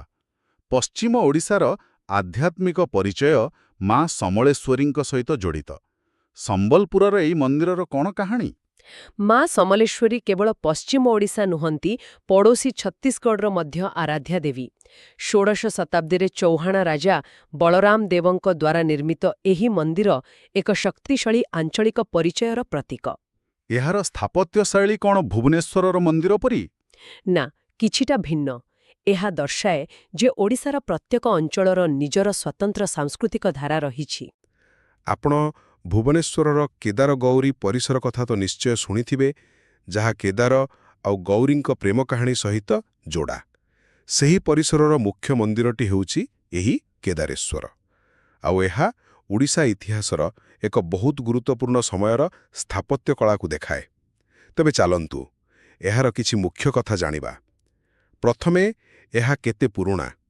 ଐତିହାସିକମାନଙ୍କ ମତରେ ଏହି ମନ୍ଦିରଟି ଦ୍ୱାଦଶରୁ ତ୍ରୟୋଦଶ ଶତାବ୍ଦୀ ଭିତରେ ତିଆରି ହୋଇଥିଲା। ଏହାପରେ ଦ୍ୱିତୀୟ କଥା ହେଲା, ଏହାକୁ କିଏ ତୋଳାଇଥିଲା? ଏହି ସମୟକାଳ ଏହାକୁ ସିଧାସଳଖ ସୋମବଂଶୀ ଶାସନ ସହିତ ଯୋଡ଼ିଥାଏ। ହଁ, ସେହି ରାଜବଂଶ ଯେଉଁମାନେ ଓଡ଼ିଶାରେ ଲିଙ୍ଗରାଜ ମନ୍ଦିର ଭଳି ବହୁତ ବିଶାଳ ମନ୍ଦିର ନିର୍ମାଣ କରିଛନ୍ତି। ଆଉ ଶେଷରେ ଏହାର ସ୍ଥାପତ୍ୟ। ଏଇଟା ପୁରା କାହାଣୀକୁ ସମ୍ପୂର୍ଣ୍ଣ କରେ। ଆପଣ ଏଠି ସୋମବଂଶୀ କାଳର ସ୍ପଷ୍ଟ ଛାପ ଦେଖିପାରିବେ। ମନ୍ଦିରର ଗଠନରେ ଆପଣ ଜାଣିଛନ୍ତି ଏକ ନିର୍ଦ୍ଦିଷ୍ଟ ପଞ୍ଚରଥ ଶୈଳୀ ବ୍ୟବହାର ହୋଇଛି, ଯାହା ସେହି ସମୟର ଏକ ମୁଖ୍ୟ ବୈଶିଷ୍ଟ୍ୟ ଥିଲା। ସଂକ୍ଷେପରେ କହିବାକୁ ଗଲେ, କେଦାରେଶ୍ୱର ମନ୍ଦିର କେବଳ ଏକ ଧାର୍ମିକ ସ୍ଥାନ ନୁହେଁ, ବରଂ ଏହା ସୋମବଂଶୀ କାଳର ସ୍ଥାପତ୍ୟ କଳାର ଏକ ଜୀବନ୍ତ ଉଦାହରଣ। ଆଉ ଆମର ଶେଷ ସ୍ଥାନ ହେଉଛି ତାରାତାରିଣୀ ମନ୍ଦିର, ଯାହା ଦେଶର 4ଟି ପ୍ରମୁଖ ଆଦି ଶକ୍ତିପଥ ମଧ୍ୟରୁ ଅନ୍ୟତମ। ହଁ, ତାରାତାରିଣୀଙ୍କ ମହତ୍ତ୍ୱ ସ୍ଥାନୀୟ ସ୍ତରରୁ ବହୁତ ଉପରେ। ଏହା ସମଗ୍ର ଭାରତର ଶକ୍ତି ଉପାସନା ପରମ୍ପରାର ଏକ ଅବିଚ୍ଛେଦ୍ୟ ଅଙ୍ଗ। କିମ୍ବଦନ୍ତୀ ଅନୁଯାୟୀ ଏଠାରେ ଦେବୀ ସତୀଙ୍କ ସ୍ତନ ପଡ଼ିଥିଲା। ହଁ, ଏହା କେବଳ ଏକ କିମ୍ବଦନ୍ତୀ ନୁହେଁ, ଏହା ଏକ ବିଶ୍ୱାସ ଯାହା ଏହି ସ୍ଥାନକୁ ଅସୀମ ଆଧ୍ୟାତ୍ମିକ ଶକ୍ତିର କେନ୍ଦ୍ର ଭାବରେ ପ୍ରତିଷ୍ଠିତ କରେ। ତାହେଲେ ଏହିସବୁ ମନ୍ଦିର କେବଳ ସ୍ଥାପତ୍ୟର ନମୁନା ନୁହେଁ, ବରଂ ଏହା ସହ ଗଭୀର ବିଶ୍ୱାସ, ଲୋକକଥା ଆଉ ରାଜନୈତିକ ଶକ୍ତି ମଧ୍ୟ ଜଡ଼ିତ। ନିଶ୍ଚିତ ଭାବରେ ଆଜିର ଆଲୋଚନାରୁ ଏହା ସ୍ପଷ୍ଟ ଯେ କଳିଙ୍ଗ ସ୍ଥାପତ୍ୟ ଏକ କ୍ରମାଗତ ବିବର୍ତ୍ତନର କାହାଣୀ। ପର୍ଶୁରାମେଶ୍ୱରର ସରଳ ଦେଉଳ ଓ ଜଗମୋହନରୁ ଆରମ୍ଭ ହୋଇ ଏହି ଯାତ୍ରା ମୁକ୍ତେଶ୍ୱରର ସୂକ୍ଷ୍ମ କଳାରେ ପହଞ୍ଚିଲା, ଲିଙ୍ଗରାଜର ବିଶାଳତାରେ ନିଜକୁ ପ୍ରମାଣିତ କଲା ଏବଂ ଶେଷରେ କୋଣାର୍କର ଅକଳ୍ପନୀୟ ସ୍ୱପ୍ନରେ ନିଜର ଚରମ ସୀମାରେ ପହଞ୍ଚିଲା। ଏହା ପଥରରେ ଲେଖା ଏକ ସଭ୍ୟତାର ଆତ୍ମକାହାଣୀ। ଏକଦମ। ଏହି ପୁରା ଆଲୋଚନା ପରେ ମୋ ମନରେ ଗୋଟିଏ କଥା ବାରମ୍ବାର ଆସୁଛି। କେଉଁ କଥା? ଆମେ ଆଜି ଆଧୁନିକ ଟେକ୍ନୋଲୋଜି, କ୍ରେନ୍, କମ୍ପ୍ୟୁଟର ଡିଜାଇନ ବ୍ୟବହାର କରି ଗଗନଚୁମ୍ବୀ ଅଟ୍ଟାଳିକା ତିଆରି କରୁଛୁ। କିନ୍ତୁ ଆଜିକୁ 1000 ବର୍ଷ ତଳେ ସେହି ପ୍ରାଚୀନ ସ୍ଥପତିମାନେ କେଉଁ କୌଶଳ ବ୍ୟବହାର କରି କେବଳ ହାତ ଓ ସାଧାରଣ ଯନ୍ତ୍ରପାତିରେ 200 ଫୁଟରୁ ଅଧିକ ଉଚ୍ଚ ପଥରର ସଂରଚନାମାନ ତିଆରି କରୁଥିଲେ? ଏବଂ ସମୟର କେଉଁ ଶକ୍ତି, ସେ ପ୍ରକୃତି ହେଉ ବା ମଣିଷ, ଶେଷରେ ସେମାନଙ୍କୁ ମଧ୍ୟ ସର୍ବଶ୍ରେଷ୍ଠ କୃତି କୋଣାର୍କର ମୁଖ୍ୟ ଟାୱାରକୁ ମାଟିରେ ମିଶେଇଦେଲା। ହଁ, ଏହା ନିଶ୍ଚୟ ଚିନ୍ତା କରିବାର ବିଷୟ। ଆସନ୍ତୁ, ଆସନ୍ତା ସପ୍ତାହରେ ପ୍ରସିଦ୍ଧ ହିଲ୍ ଷ୍ଟେସନ ଏବଂ ସମୁଦ୍ରକୂଳ ବିଷୟରେ ଆଲୋଚନା କରିବା। ଆମର ଏହି ଆଲୋଚନାକୁ ସ୍ୱାଗତ। ଓଡ଼ିଶା କଥା ଭାବିଲେ ସାଧାରଣତଃ ମନକୁ କ'ଣ ଆସେ? ବୋଧହୁଏ ମନ୍ଦିର, ରଥଯାତ୍ରା କିମ୍ବା ହୁଏତ ସେହି ବିଶାଳ ସମୁଦ୍ରତଟ। କିନ୍ତୁ ଆମ ପାଖରେ ଯେଉଁ ଉତ୍ସଗୁଡ଼ିକ ଅଛି, ସେଗୁଡ଼ିକ ଏକ ଅଲଗା କାହାଣୀ କହୁଛି। ଏହା ଏକ ସଙ୍ଗୀତର କାହାଣୀ। ଗୋଟିଏ ପଟେ ପୂର୍ବଘାଟ ପର୍ବତମାଳାର ସେହି ଗମ୍ଭୀର ଶାନ୍ତ ସ୍ୱର, ଆଉ ଅନ୍ୟପଟେ ବଙ୍ଗୋପସାଗରର ଚଞ୍ଚଳ ଲହଡ଼ି। ଆଜି ଆମେ ଓଡ଼ିଶାର ଏହି ପାହାଡ଼ ଓ ଜୁଆରର ସଙ୍ଗୀତ ଭିତରେ ଟିକେ ବୁଡ଼ିବା।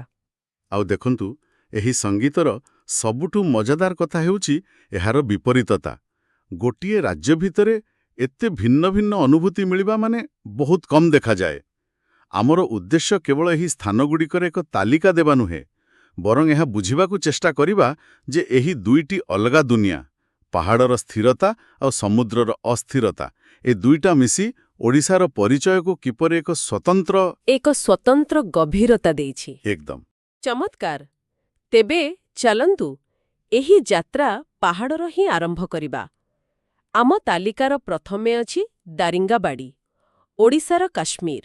ଏହି ନାଁଟା ଶୁଣିଲେ ହିଁ ଗୋଟେ ଥଣ୍ଡା ମନୋରମ ଜାଗାର ଚିତ୍ର ଆସିଯାଉଛି। କନ୍ଧମାଳ ଜିଲ୍ଲାରେ ପ୍ରାୟ 915 ମିଟର ଉଚ୍ଚତାରେ ଥିବା ଏହି ସ୍ଥାନଟି ଏହି ଉପାଧି ପାଇଁ କେତେ ଦୂର ଯୋଗ୍ୟ? ଦେଖନ୍ତୁ, ଏ ତୁଳନାଟା କେବଳ ଏକ ଆଳଙ୍କାରିକ ଶବ୍ଦ ନୁହେଁ। ଏହା ପଛରେ ବାସ୍ତବ ଭୌଗୋଳିକ କାରଣ ଅଛି। ଓଡ଼ିଶା ଭଳି ଏକ ଗ୍ରୀଷ୍ମମଣ୍ଡଳୀୟ ରାଜ୍ୟରେ ଦାରିଙ୍ଗାବାଡ଼ିର ଜଳବାୟୁ ଗୋଟେ ବ୍ୟତିକ୍ରମ। ଏହାର ଉଚ୍ଚତା ଆଉ ଘଞ୍ଚ ବର୍ଷା ଜଙ୍ଗଲ ମାନେ ରେନ୍ ଫରେଷ୍ଟ୍ସ ଯୋଗୁଁ ଏଠି ତାପମାତ୍ରା ବର୍ଷର ଅଧିକାଂଶ ସମୟରେ ବହୁତ କମ୍ ରହେ। ଏପରିକି ଶୀତଦିନେ ତୁଷାରପାତ ହେବାର ମଧ୍ୟ ରେକର୍ଡ ଅଛି। ଆଚ୍ଛା। ହଁ, ଆଉ ସେଠିକାର ପାଇନ୍ ଜଙ୍ଗଲ, କଫି ବଗିଚା ଏସବୁ ମିଶି ତାକୁ ଏକ ଅଲଗା ପରିଚୟ ଦିଏ। ଏହା କେବଳ ଗୋଟେ ସମର ରିଜର୍ଟ ନୁହେଁ, ଏହା ଏକ ସ୍ୱତନ୍ତ୍ର ମାଇକ୍ରୋକ୍ଲାଇମେଟର ଉଦାହରଣ।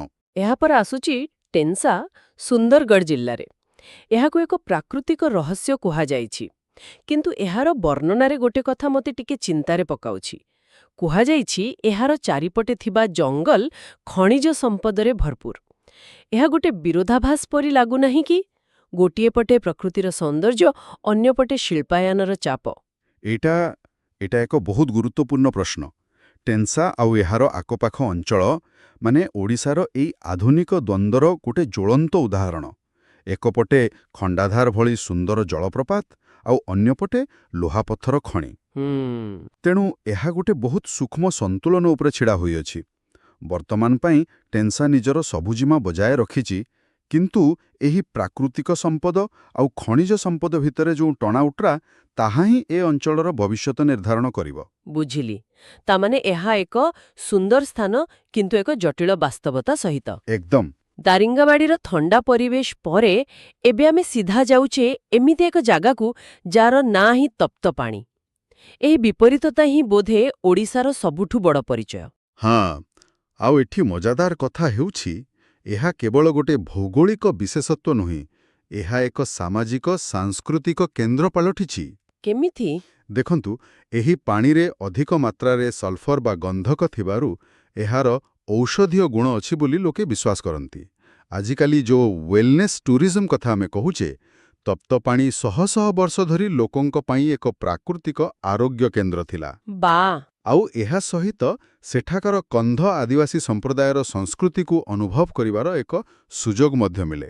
ଏବେ ଆମ ପହାଡ଼ ଯାତ୍ରାର ଶେଷ ସ୍ଥାନ ମହେନ୍ଦ୍ରଗିରି, ଗଜପତି ଜିଲ୍ଲାରେ ପ୍ରାୟ 4925 ଫୁଟ ଉଚ୍ଚରେ। ଏହି ଉଚ୍ଚତା ହିଁ ଏହାକୁ ଏକ ଭିନ୍ନ ମର୍ଯ୍ୟାଦା ଦେଇଛି। ଏହାକୁ କେବଳ ଦର୍ଶନୀୟ ଶିଖର କହିଲେ ବହୁତ କମ୍ ହେବ। ମହେନ୍ଦ୍ରଗିରି କେବଳ ଏକ ଭୌଗୋଳିକ ସ୍ଥାନ ନୁହେଁ, ଏହା ଓଡ଼ିଶାର ପୌରାଣିକ ଏବଂ ଆଧ୍ୟାତ୍ମିକ ଚେତନାର ଏକ ଅଂଶ। ରାମାୟଣ, ମହାଭାରତରେ ଏହାର ଉଲ୍ଲେଖ ଅଛି, ନୁହେଁ କି? ହଁ, ଏକଦମ। ବିଶ୍ୱାସ କରାଯାଏ ଯେ ଏହା ଭଗବାନ ପରଶୁରାମଙ୍କ ତପସ୍ୟା ସ୍ଥଳୀ ଥିଲା। ତେଣୁ ଯେତେବେଳେ ଜଣେ ସେ ଶିଖରରେ ପହଞ୍ଚେ, ସେ କେବଳ ଘଞ୍ଚ ଜଙ୍ଗଲ ଆଉ ମେଘ ଦେଖେ ନାହିଁ, ସେ ହଜାର ହଜାର ବର୍ଷର ଇତିହାସ ଆଉ ବିଶ୍ୱାସକୁ ବି ଅନୁଭବ କରେ। ମହେନ୍ଦ୍ରଗିରିର ଉଚ୍ଚତାରୁ ଆମେ ପ୍ରକୃତିର ବିଶାଳତା ଦେଖିଲେ, କିନ୍ତୁ ଓଡ଼ିଶାର ଆଉ ଗୋଟେ ଦିଗ ଅଛି ଯାହା ବାହାରକୁ ଡାକେ। ସେ ହେଉଛି ଅସୀମ ସମୁଦ୍ର। ପାହାଡ଼ର ସେହି ଶାନ୍ତ ସଙ୍ଗୀତ ଶୁଣିବା ପରେ ଚାଲନ୍ତୁ ଏବେ ଉପକୂଳ ଆଡ଼କୁ ଯିବା। ନିଶ୍ଚୟ। ଆଉ ସେହି ଉପକୂଳୀୟ ସଙ୍ଗୀତର ପ୍ରଥମ ସ୍ୱର ହେଉଛି ଚାନ୍ଦିପୁର, ଯାହା ବୋଧେ ଓଡ଼ିଶାର ସବୁଠୁ ଆଶ୍ଚର୍ଯ୍ୟଜନକ ବେଳାଭୂମି। ସମୁଦ୍ର ଅଦୃଶ୍ୟ ହୋଇଯାଏ। ଏହା ଶୁଣିବାକୁ ଏକ କବିତା ପରି ଲାଗୁଛି, କିନ୍ତୁ ଏହା ତ ବାସ୍ତବତା। ଜୁଆର ସମୟରେ ପାଣି 5 କିଲୋମିଟର ପର୍ଯ୍ୟନ୍ତ ପଛକୁ ଚାଲିଯାଏ। ଏହା ପଛର କାରଣ କ'ଣ? ଦେଖନ୍ତୁ, ଏହା ପଛରେ ଏକ ସରଳ ଭୌଗୋଳିକ କାରଣ ଅଛି। ଚାନ୍ଦିପୁରର ସମୁଦ୍ର ତଟ ବହୁତ ସମତଳ। ଆଚ୍ଛା। ତେଣୁ ଭଟ୍ଟା ଆସିଲେ ପାଣି ବହୁତ ଦୂର ପର୍ଯ୍ୟନ୍ତ ପଛକୁ ଚାଲିଯାଏ। କିନ୍ତୁ ଏହାର ପ୍ରକୃତ ମହତ୍ତ୍ୱ ଏହି ଦୃଶ୍ୟରେ ନୁହେଁ, ବରଂ ଏହାର ପରିଣାମରେ ଅଛି। ପରିଣାମ? ହଁ, ଯେତେବେଳେ ସମୁଦ୍ର ପଛକୁ ଘୁଞ୍ଚିଯାଏ, ସେତେବେଳେ ସମୁଦ୍ର ତଳର ପରିବେଶ ଇଣ୍ଟରଟାଇଡାଲ ଜୋନ୍ ସାମ୍ନାକୁ ଆସିଯାଏ। ଆଉ ସେଠି ଆପଣ ଛୋଟ ଛୋଟ କଙ୍କଡ଼ା, ଶାମୁକା ଆଉ ଅନେକ ସାମୁଦ୍ରିକ ଜୀବ ଦେଖିବାକୁ ପାଇବେ। ଏହା ଏକ ପ୍ରାକୃତିକ ପ୍ରୟୋଗଶାଳା ଯେଉଁଠି ବାୟୋଡାଇଭର୍ସିଟି ବା ଜୈବ ବିବିଧତାକୁ ଆମେ ଆଖି ସାମ୍ନାରେ ଦେଖିପାରୁ। ବା ଏବେ ଚାଲନ୍ତୁ ଏକ ଏପରି ବେଳାଭୂମିକୁ ଯିବା ଯାହା ସାରା ବିଶ୍ୱରେ ପ୍ରସିଦ୍ଧ, ପୁରୀ। ଏହାର ପରିଚୟ ଟିକେ ଜଟିଳ। ଏକା ସାଙ୍ଗରେ ଏକ ପବିତ୍ର ତୀର୍ଥକ୍ଷେତ୍ର ଆଉ ଏକ କୋଳାହଳପୂର୍ଣ୍ଣ ପର୍ଯ୍ୟଟନ ସ୍ଥଳ। ଏହି ଦୁଇଟି ପରିଚୟ ଭିତରେ ସବୁବେଳେ ସମନ୍ୱୟ ରହିପାରେ କି? ଏଇଟା ହିଁ ପୁରୀର ସବୁଠାରୁ ବଡ଼ ଆକର୍ଷଣ ଆଉ ସବୁଠାରୁ ବଡ଼ ଚ୍ୟାଲେଞ୍ଜ। ଗୋଟିଏ ପଟେ ଲକ୍ଷ ଲକ୍ଷ ଶ୍ରଦ୍ଧାଳୁ ମହୋଦଧି ସ୍ନାନ କରନ୍ତି, ଯାହା ଜଗନ୍ନାଥ ସଂସ୍କୃତିର ଏକ ଅଂଶ। ଆଉ ଅନ୍ୟପଟେ ଏହା ଏକ ଆଧୁନିକ ବିଚ୍ ଡେଷ୍ଟିନେସନ୍, ହୋଟେଲ, ବଜାର, ପୁରୀ ବିଚ୍ ଫେଷ୍ଟିଭାଲ। କିନ୍ତୁ ଏହି ଦ୍ୱନ୍ଦ୍ୱ ଭିତରୁ ଏକ ତୃତୀୟ ପରିଚୟ ସୃଷ୍ଟି ହୋଇଛି, ତାହା ହେଉଛି କଳାର ପରିଚୟ। ଆପଣ ବାଲୁକା କଳା ବା ସ୍ୟାଣ୍ଡ ଆର୍ଟ କଥା କହୁଛନ୍ତି ନିଶ୍ଚୟ। ହଁ, ଏକଦମ। ସୁଦର୍ଶନ ପଟ୍ଟନାୟକଙ୍କ ଭଳି କଳାକାରମାନେ ପୁରୀ ବେଢ଼ାଭୂମିକୁ ଗୋଟେ ବିଶ୍ୱସ୍ତରୀୟ କଳା ପ୍ରଦର୍ଶନୀ କେନ୍ଦ୍ରରେ ପରିଣତ କରିଛନ୍ତି। ଆଉ ମଜାର କଥା ହେଉଛି, ବାଲୁକା କଳା ନିଜେ ହିଁ କ୍ଷଣସ୍ଥାୟୀ। ଠିକ୍ କଥା। ସମୁଦ୍ରର ଗୋଟିଏ ଲହଡ଼ିରେ ଏହା ଲିଭିଯାଇପାରେ। ଏହା ଏକ ପ୍ରକାରରେ ସୃଷ୍ଟି ଏବଂ ବିନାଶର ଚକ୍ରକୁ ବୁଝାଏ। ତେଣୁ ପୁରୀ ବେଳାଭୂମି କେବଳ ବାଲି ଆଉ ପାଣିର ମିଶ୍ରଣ ନୁହେଁ, ଏହା ଧର୍ମ, ବାଣିଜ୍ୟ ଏବଂ କଳାରେ ଏକ ଜୀବନ୍ତ ସଙ୍ଗମସ୍ଥଳ। ଆଉ ଆମ ଉପକୂଳ ଯାତ୍ରାର ଶେଷ ସ୍ଥାନ ଗୋପାଳପୁର। ଏହାକୁ ଏକ ଐତିହାସିକ ବନ୍ଦର କୁହାଯାଇଛି। ଆଜିର ପର୍ଯ୍ୟଟନ କେନ୍ଦ୍ର ଗୋପାଳପୁରର ଅତୀତ ଏତେ ଗୌରବମୟ ଥିଲା? ନିଶ୍ଚିତ ଭାବରେ। ବ୍ରିଟିଶ ଶାସନ ସମୟରେ ଗୋପାଳପୁର ଏକ ପ୍ରମୁଖ ବାଣିଜ୍ୟକ ବନ୍ଦର ଥିଲା। ଏଠାରୁ ବର୍ମା ବର୍ତ୍ତମାନର म्यांमार ସହିତ ବହୁତ ବାଣିଜ୍ୟ ହେଉଥିଲା। ସେହି ସମୟର ନିଦର୍ଶନ ହେଉଛି ସେଠାରେ ଥିବା ପୁରୁଣା ବତୀଘର ବା ଲାଇଟ୍ ହାଉସ୍। କିନ୍ତୁ ଏବେ ତ ସେ ବନ୍ଦରର ମହତ୍ତ୍ୱ ନାହିଁ। ନାଇଁ, କିନ୍ତୁ ଗୋପାଳପୁର ନିଜକୁ ପୁଣିଥରେ ଏକ ନୂଆ ରୂପରେ ଆବିଷ୍କାର କରିଛି। ଅର୍ଥାତ୍ ଇତିହାସରୁ ଆଡଭେଞ୍ଚର ଆଡ଼କୁ ଏକ ଯାତ୍ରା। ଆପଣ ଏହାକୁ ସେମିତି କହିପାରିବେ। ଆଜି Gopalpur wind surfing, scuba diving ଏସବୁ ପାଇଁ ପରିଚିତ। ଏହା ଦର୍ଶାଉଛି ଯେ କିଭଳି ଏକ ସ୍ଥାନ ସମୟ ସହିତ ନିଜ ପରିଚୟ ବଦଳାଇପାରେ। ବା, ଏହା ତ ବହୁତ ଭଲ କଥା। ତେବେ ଏଇ ଯାତ୍ରା ପରେ ଗୋଟିଏ କଥା ସ୍ପଷ୍ଟ, ଯଦି କେହି ଓଡ଼ିଶା ବୁଲିବାକୁ ଯୋଜନା କରୁଛି, ତା ପାଇଁ ଏତେ ବିକଳ୍ପ ଅଛି ଯେ ସେ ଦ୍ୱନ୍ଦ୍ୱରେ ପଡ଼ିଯିବ। ଆମେ ଏହି ଅନୁଭୂତିଗୁଡ଼ିକୁ କେମିତି ସଜାଇ ପାରିବା? ମନେ କରନ୍ତୁ, ଜଣେ କେବଳ ଶାନ୍ତି ଖୋଜୁଛି, ତା ପାଇଁ କ'ଣ ଠିକ୍ ହେବ? ଯଦି ଆପଣ କେବଳ ପ୍ରକୃତିର ନୀରବତା ଆଉ ରହସ୍ୟକୁ ଅନୁଭବ କରିବାକୁ ଚାହୁଁଛନ୍ତି, ତେବେ ଟେନ୍ସାର ଜଙ୍ଗଲ କିମ୍ବା ଚାନ୍ଦିପୁରର ସେହି ଅଦୃଶ୍ୟ ହେଉଥିବା ସମୁଦ୍ର। ଆଉ ଯଦି ଆପଣଙ୍କ ଉଦ୍ଦେଶ୍ୟ ହେଉଛି ଆରାମ ୱେଲନେସ୍, ତେବେ ତପ୍ତପାଣିର ଉଷ୍ଣ ପ୍ରସ୍ରବଣ ଆଉ ଦାରିଙ୍ଗବାଡ଼ିର ଶୀତଳ ପରିବେଶଠାରୁ ଭଲ ଜାଗା ଆଉ କିଛି ନାହିଁ। ଆଉ ଯେଉଁମାନେ ଇତିହାସ ଏବଂ ସଂସ୍କୃତିରେ ବୁଡ଼ିବାକୁ ଚାହାନ୍ତି, ସେମାନଙ୍କ ପାଇଁ ପୁରୀ ଆଉ ଗୋପାଳପୁର। ପୁରୀରେ ଆପଣ ଧର୍ମ ଆଉ କଳାର ଜୀବନ୍ତ ସ୍ରୋତରେ ସାମିଲ ହୋଇପାରିବେ, ଆଉ ଗୋପାଳପୁର ଆପଣଙ୍କୁ ଓଡ଼ିଶାର ସାମୁଦ୍ରିକ ଇତିହାସର କାହାଣୀ ଶୁଣାଇବ। ଆଉ ଯଦି କେହି କେବଳ ଏକ ମନୋରମ ଦୃଶ୍ୟ ଦେଖିବାକୁ ଚାହେଁ, ତାହେଲେ ମହେନ୍ଦ୍ରଗିରି। ତାର ଶିଖରରେ ଛିଡ଼ା ହୋଇ ସେ ସବୁଜିମାର ଅସୀମ ସମୁଦ୍ରକୁ ଦେଖିବାଠାରୁ ବଡ଼ ଅନୁଭୂତି ଆଉ କିଛି ହୋଇନପାରେ। ଏହି ଆଲୋଚନାରୁ ଗୋଟିଏ କଥା ସ୍ପଷ୍ଟ ହେଉଛି, ଓଡ଼ିଶା କୌଣସି ଗୋଟିଏ ପରିଚୟରେ ବନ୍ଧା ନୁହେଁ। ଆଜିର ଆମର ଏହି ଶିଖରରୁ ଉପକୂଳ ପର୍ଯ୍ୟନ୍ତ ଯାତ୍ରା ଏହାର କେବଳ ଏକ ଝଲକ ମାତ୍ର। ନିଶ୍ଚିତ ଭାବରେ। ଆମେ ଦେଖିଲେ କିପରି ଗୋଟିଏ ରାଜ୍ୟ ଭିତରେ ଶାନ୍ତ ଆଧ୍ୟାତ୍ମିକତା, ଐତିହାସିକ ଗାଥା, ଆଧୁନିକ ସାହସିକତା ସବୁକିଛି ଏକାଠି ରହିଛି। ପ୍ରତ୍ୟେକ ସ୍ଥାନର ନିଜର ଏକ ସ୍ୱତନ୍ତ୍ର ସ୍ୱର ଅଛି, ଏକ ସ୍ୱତନ୍ତ୍ର ସଙ୍ଗୀତ ଅଛି। ଆଉ ଏହି ସବୁ ସ୍ୱର ମିଶି ହିଁ ଓଡ଼ିଶାର ସମ୍ପୂର୍ଣ୍ଣ ସଙ୍ଗୀତ ତିଆରି ହୁଏ। ଏହି ଆଲୋଚନା ଶେଷରେ ମୋ ମନରେ ଗୋଟିଏ ଗଭୀର ପ୍ରଶ୍ନ ଉଠୁଛି। ଯେତେବେଳେ ଏକ ଅଞ୍ଚଳରେ ଏତେ ସମୃଦ୍ଧ ପ୍ରାକୃତିକ ଏବଂ ସାଂସ୍କୃତିକ ଐତିହ୍ୟ ଥାଏ, ସେତେବେଳେ ପର୍ଯ୍ୟଟନର ବିକାଶ ଆଉ ସେହି ଐତିହ୍ୟର ସଂରକ୍ଷଣ, ଏହି ଦୁଇଟି ମଧ୍ୟରେ ଏକ ସୁସ୍ଥ ସନ୍ତୁଳନ କିପରି ସ୍ଥାପନ କରାଯାଇପାରିବ? କ'ଣ ଆମେ ଏହି ଅମୂଲ୍ୟ ସ୍ଥାନଗୁଡ଼ିକୁ ସମସ୍ତଙ୍କ ପାଇଁ ଖୋଲା ରଖିବା ସହିତ ସେମାନଙ୍କର ମୌଳିକତାକୁ ମଧ୍ୟ ସୁରକ୍ଷିତ ରଖିପାରିବା? ଆମେ ସମସ୍ତେ ସ୍କୁଲରେ ପଢ଼ିଛୁ କଳିଙ୍ଗ ଯୁଦ୍ଧ କଥା।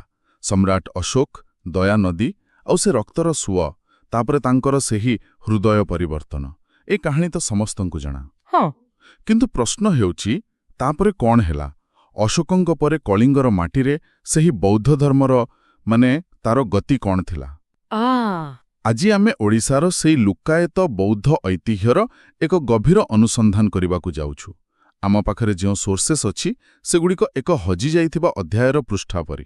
ଆଉ ଆମର ମିଶନ ହେଉଛି ଏଇ ସୋର୍ସଗୁଡ଼ିକୁ ଯୋଡ଼ି ଏକ ଡିଟେକ୍ଟିଭ୍ ଭଳି ସେହି ଲୁଚି ରହିଥିବା କାହାଣୀକୁ ସାମ୍ନାକୁ ଆଣିବା। ତେବେ ଚାଲନ୍ତୁ କାହାଣୀର ପ୍ରୋଲୋଗରୁ ଆରମ୍ଭ କରିବା।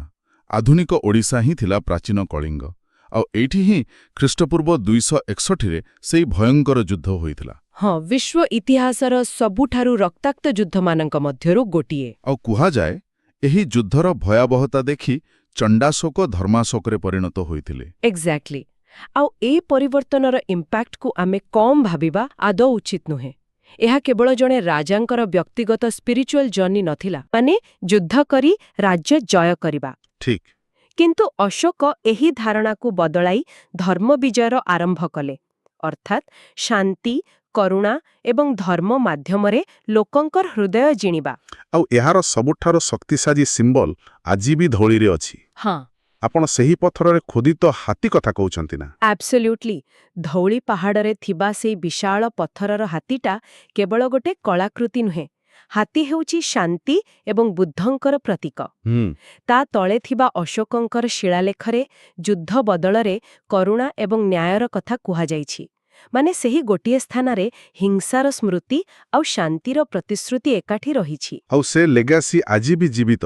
ହଁ, 1972ରେ ଜାପାନ ବୁଦ୍ଧ ସଂଘ ଏବଂ କଳିଙ୍ଗ ନିପ୍ପନ ବୁଦ୍ଧ ସଂଘ ମିଶି ସେଠାରେ ଯେଉଁ ବିଶ୍ୱଶାନ୍ତି ସ୍ତୂପ ନିର୍ମାଣ କଲେ, ତାହା ସେହି 2300 ବର୍ଷ ପୁରୁଣା ଶାନ୍ତିର ବାର୍ତ୍ତାକୁ ଏକ ନୂଆ ରୂପ ଦେଇଛି। ଏହା ତ ଗଲା ପ୍ରୋଲଗ, କିନ୍ତୁ ପ୍ରକୃତ କାହାଣୀ ଅଶୋକଙ୍କ ପରେ କଳିଙ୍ଗ କ'ଣ ବୌଦ୍ଧ ଧର୍ମର ଏକ ମେଜର ହବ୍ ପାଲଟିଥିଲା? ଯଦି ହଁ, ତେବେ ତାର ପ୍ରମାଣ କେଉଁଠି? ଏଇଠି ଆମର ସୋର୍ସ ମେଟେରିଆଲରେ ବାରମ୍ବାର ଗୋଟିଏ ଟର୍ମ ଆସୁଛି, ଦ ଡାଇମଣ୍ଡ ଟ୍ରାଏଙ୍ଗଲ ବା ଓଡ଼ିଶାର ହୀରକ ତ୍ରିଭୁଜ। ଏହା କ'ଣ? ଦ ଡାଇମଣ୍ଡ ଟ୍ରାଏଙ୍ଗଲ ହେଉଛି ଆମର ଏହି ଡିଟେକ୍ଟିଭ୍ ଷ୍ଟୋରିର ମୁଖ୍ୟ କେନ୍ଦ୍ରବିନ୍ଦୁ। ଏହା 3ଟି ପାହାଡ଼କୁ ନେଇ ଗଠିତ, ଲଳିତଗିରି, ଉଦୟଗିରି ଏବଂ ରତ୍ନଗିରି। ଆଚ୍ଛା। ଯାହାକି ମୁଖ୍ୟତଃ ଆଜିର ଯାଜପୁର ଓ କଟକ ଜିଲ୍ଲାରେ ଅବସ୍ଥିତ। କିନ୍ତୁ ଏହାର ସବୁଠୁ ଫ୍ୟାସିନେଟିଂ କଥା ହେଉଛି, ଏଗୁଡ଼ିକ କେବଳ 3ଟି ଅଲଗା ଅଲଗା ଆର୍କିଓଲଜିକାଲ ସାଇଟ୍ ନୁହନ୍ତି। ତାହେଲେ ଏହାକୁ ଆପଣ ଏକ କମ୍ପ୍ଲିଟ୍ ଏଜୁକେସନାଲ ସିଷ୍ଟମ ଭଳି ଭାବିପାରିବେ।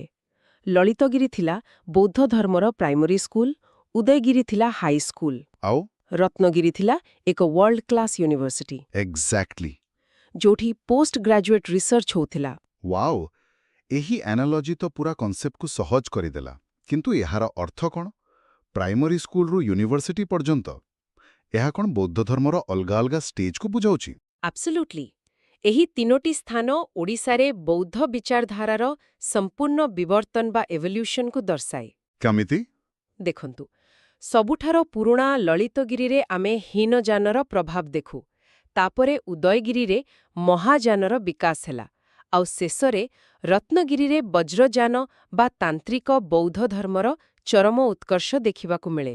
ମାନେ ହୀନଯାନ, ମହାଯାନ, ବଜ୍ରଯାନ। ହଁ, ଏହା ଏକ ଆଡଭାନ୍ସଡ୍ ଏବଂ କମ୍ପ୍ଲେକ୍ସ ପାଥ୍ ଥିଲା। ଏହାର ଅର୍ଥ କଳିଙ୍ଗ କେବଳ ବୌଦ୍ଧ ଧର୍ମକୁ ଗ୍ରହଣ କରିନଥିଲା, ବରଂ ଏହାକୁ ଏକ ନୂଆ ରୂପ ଦେଉଥିଲା।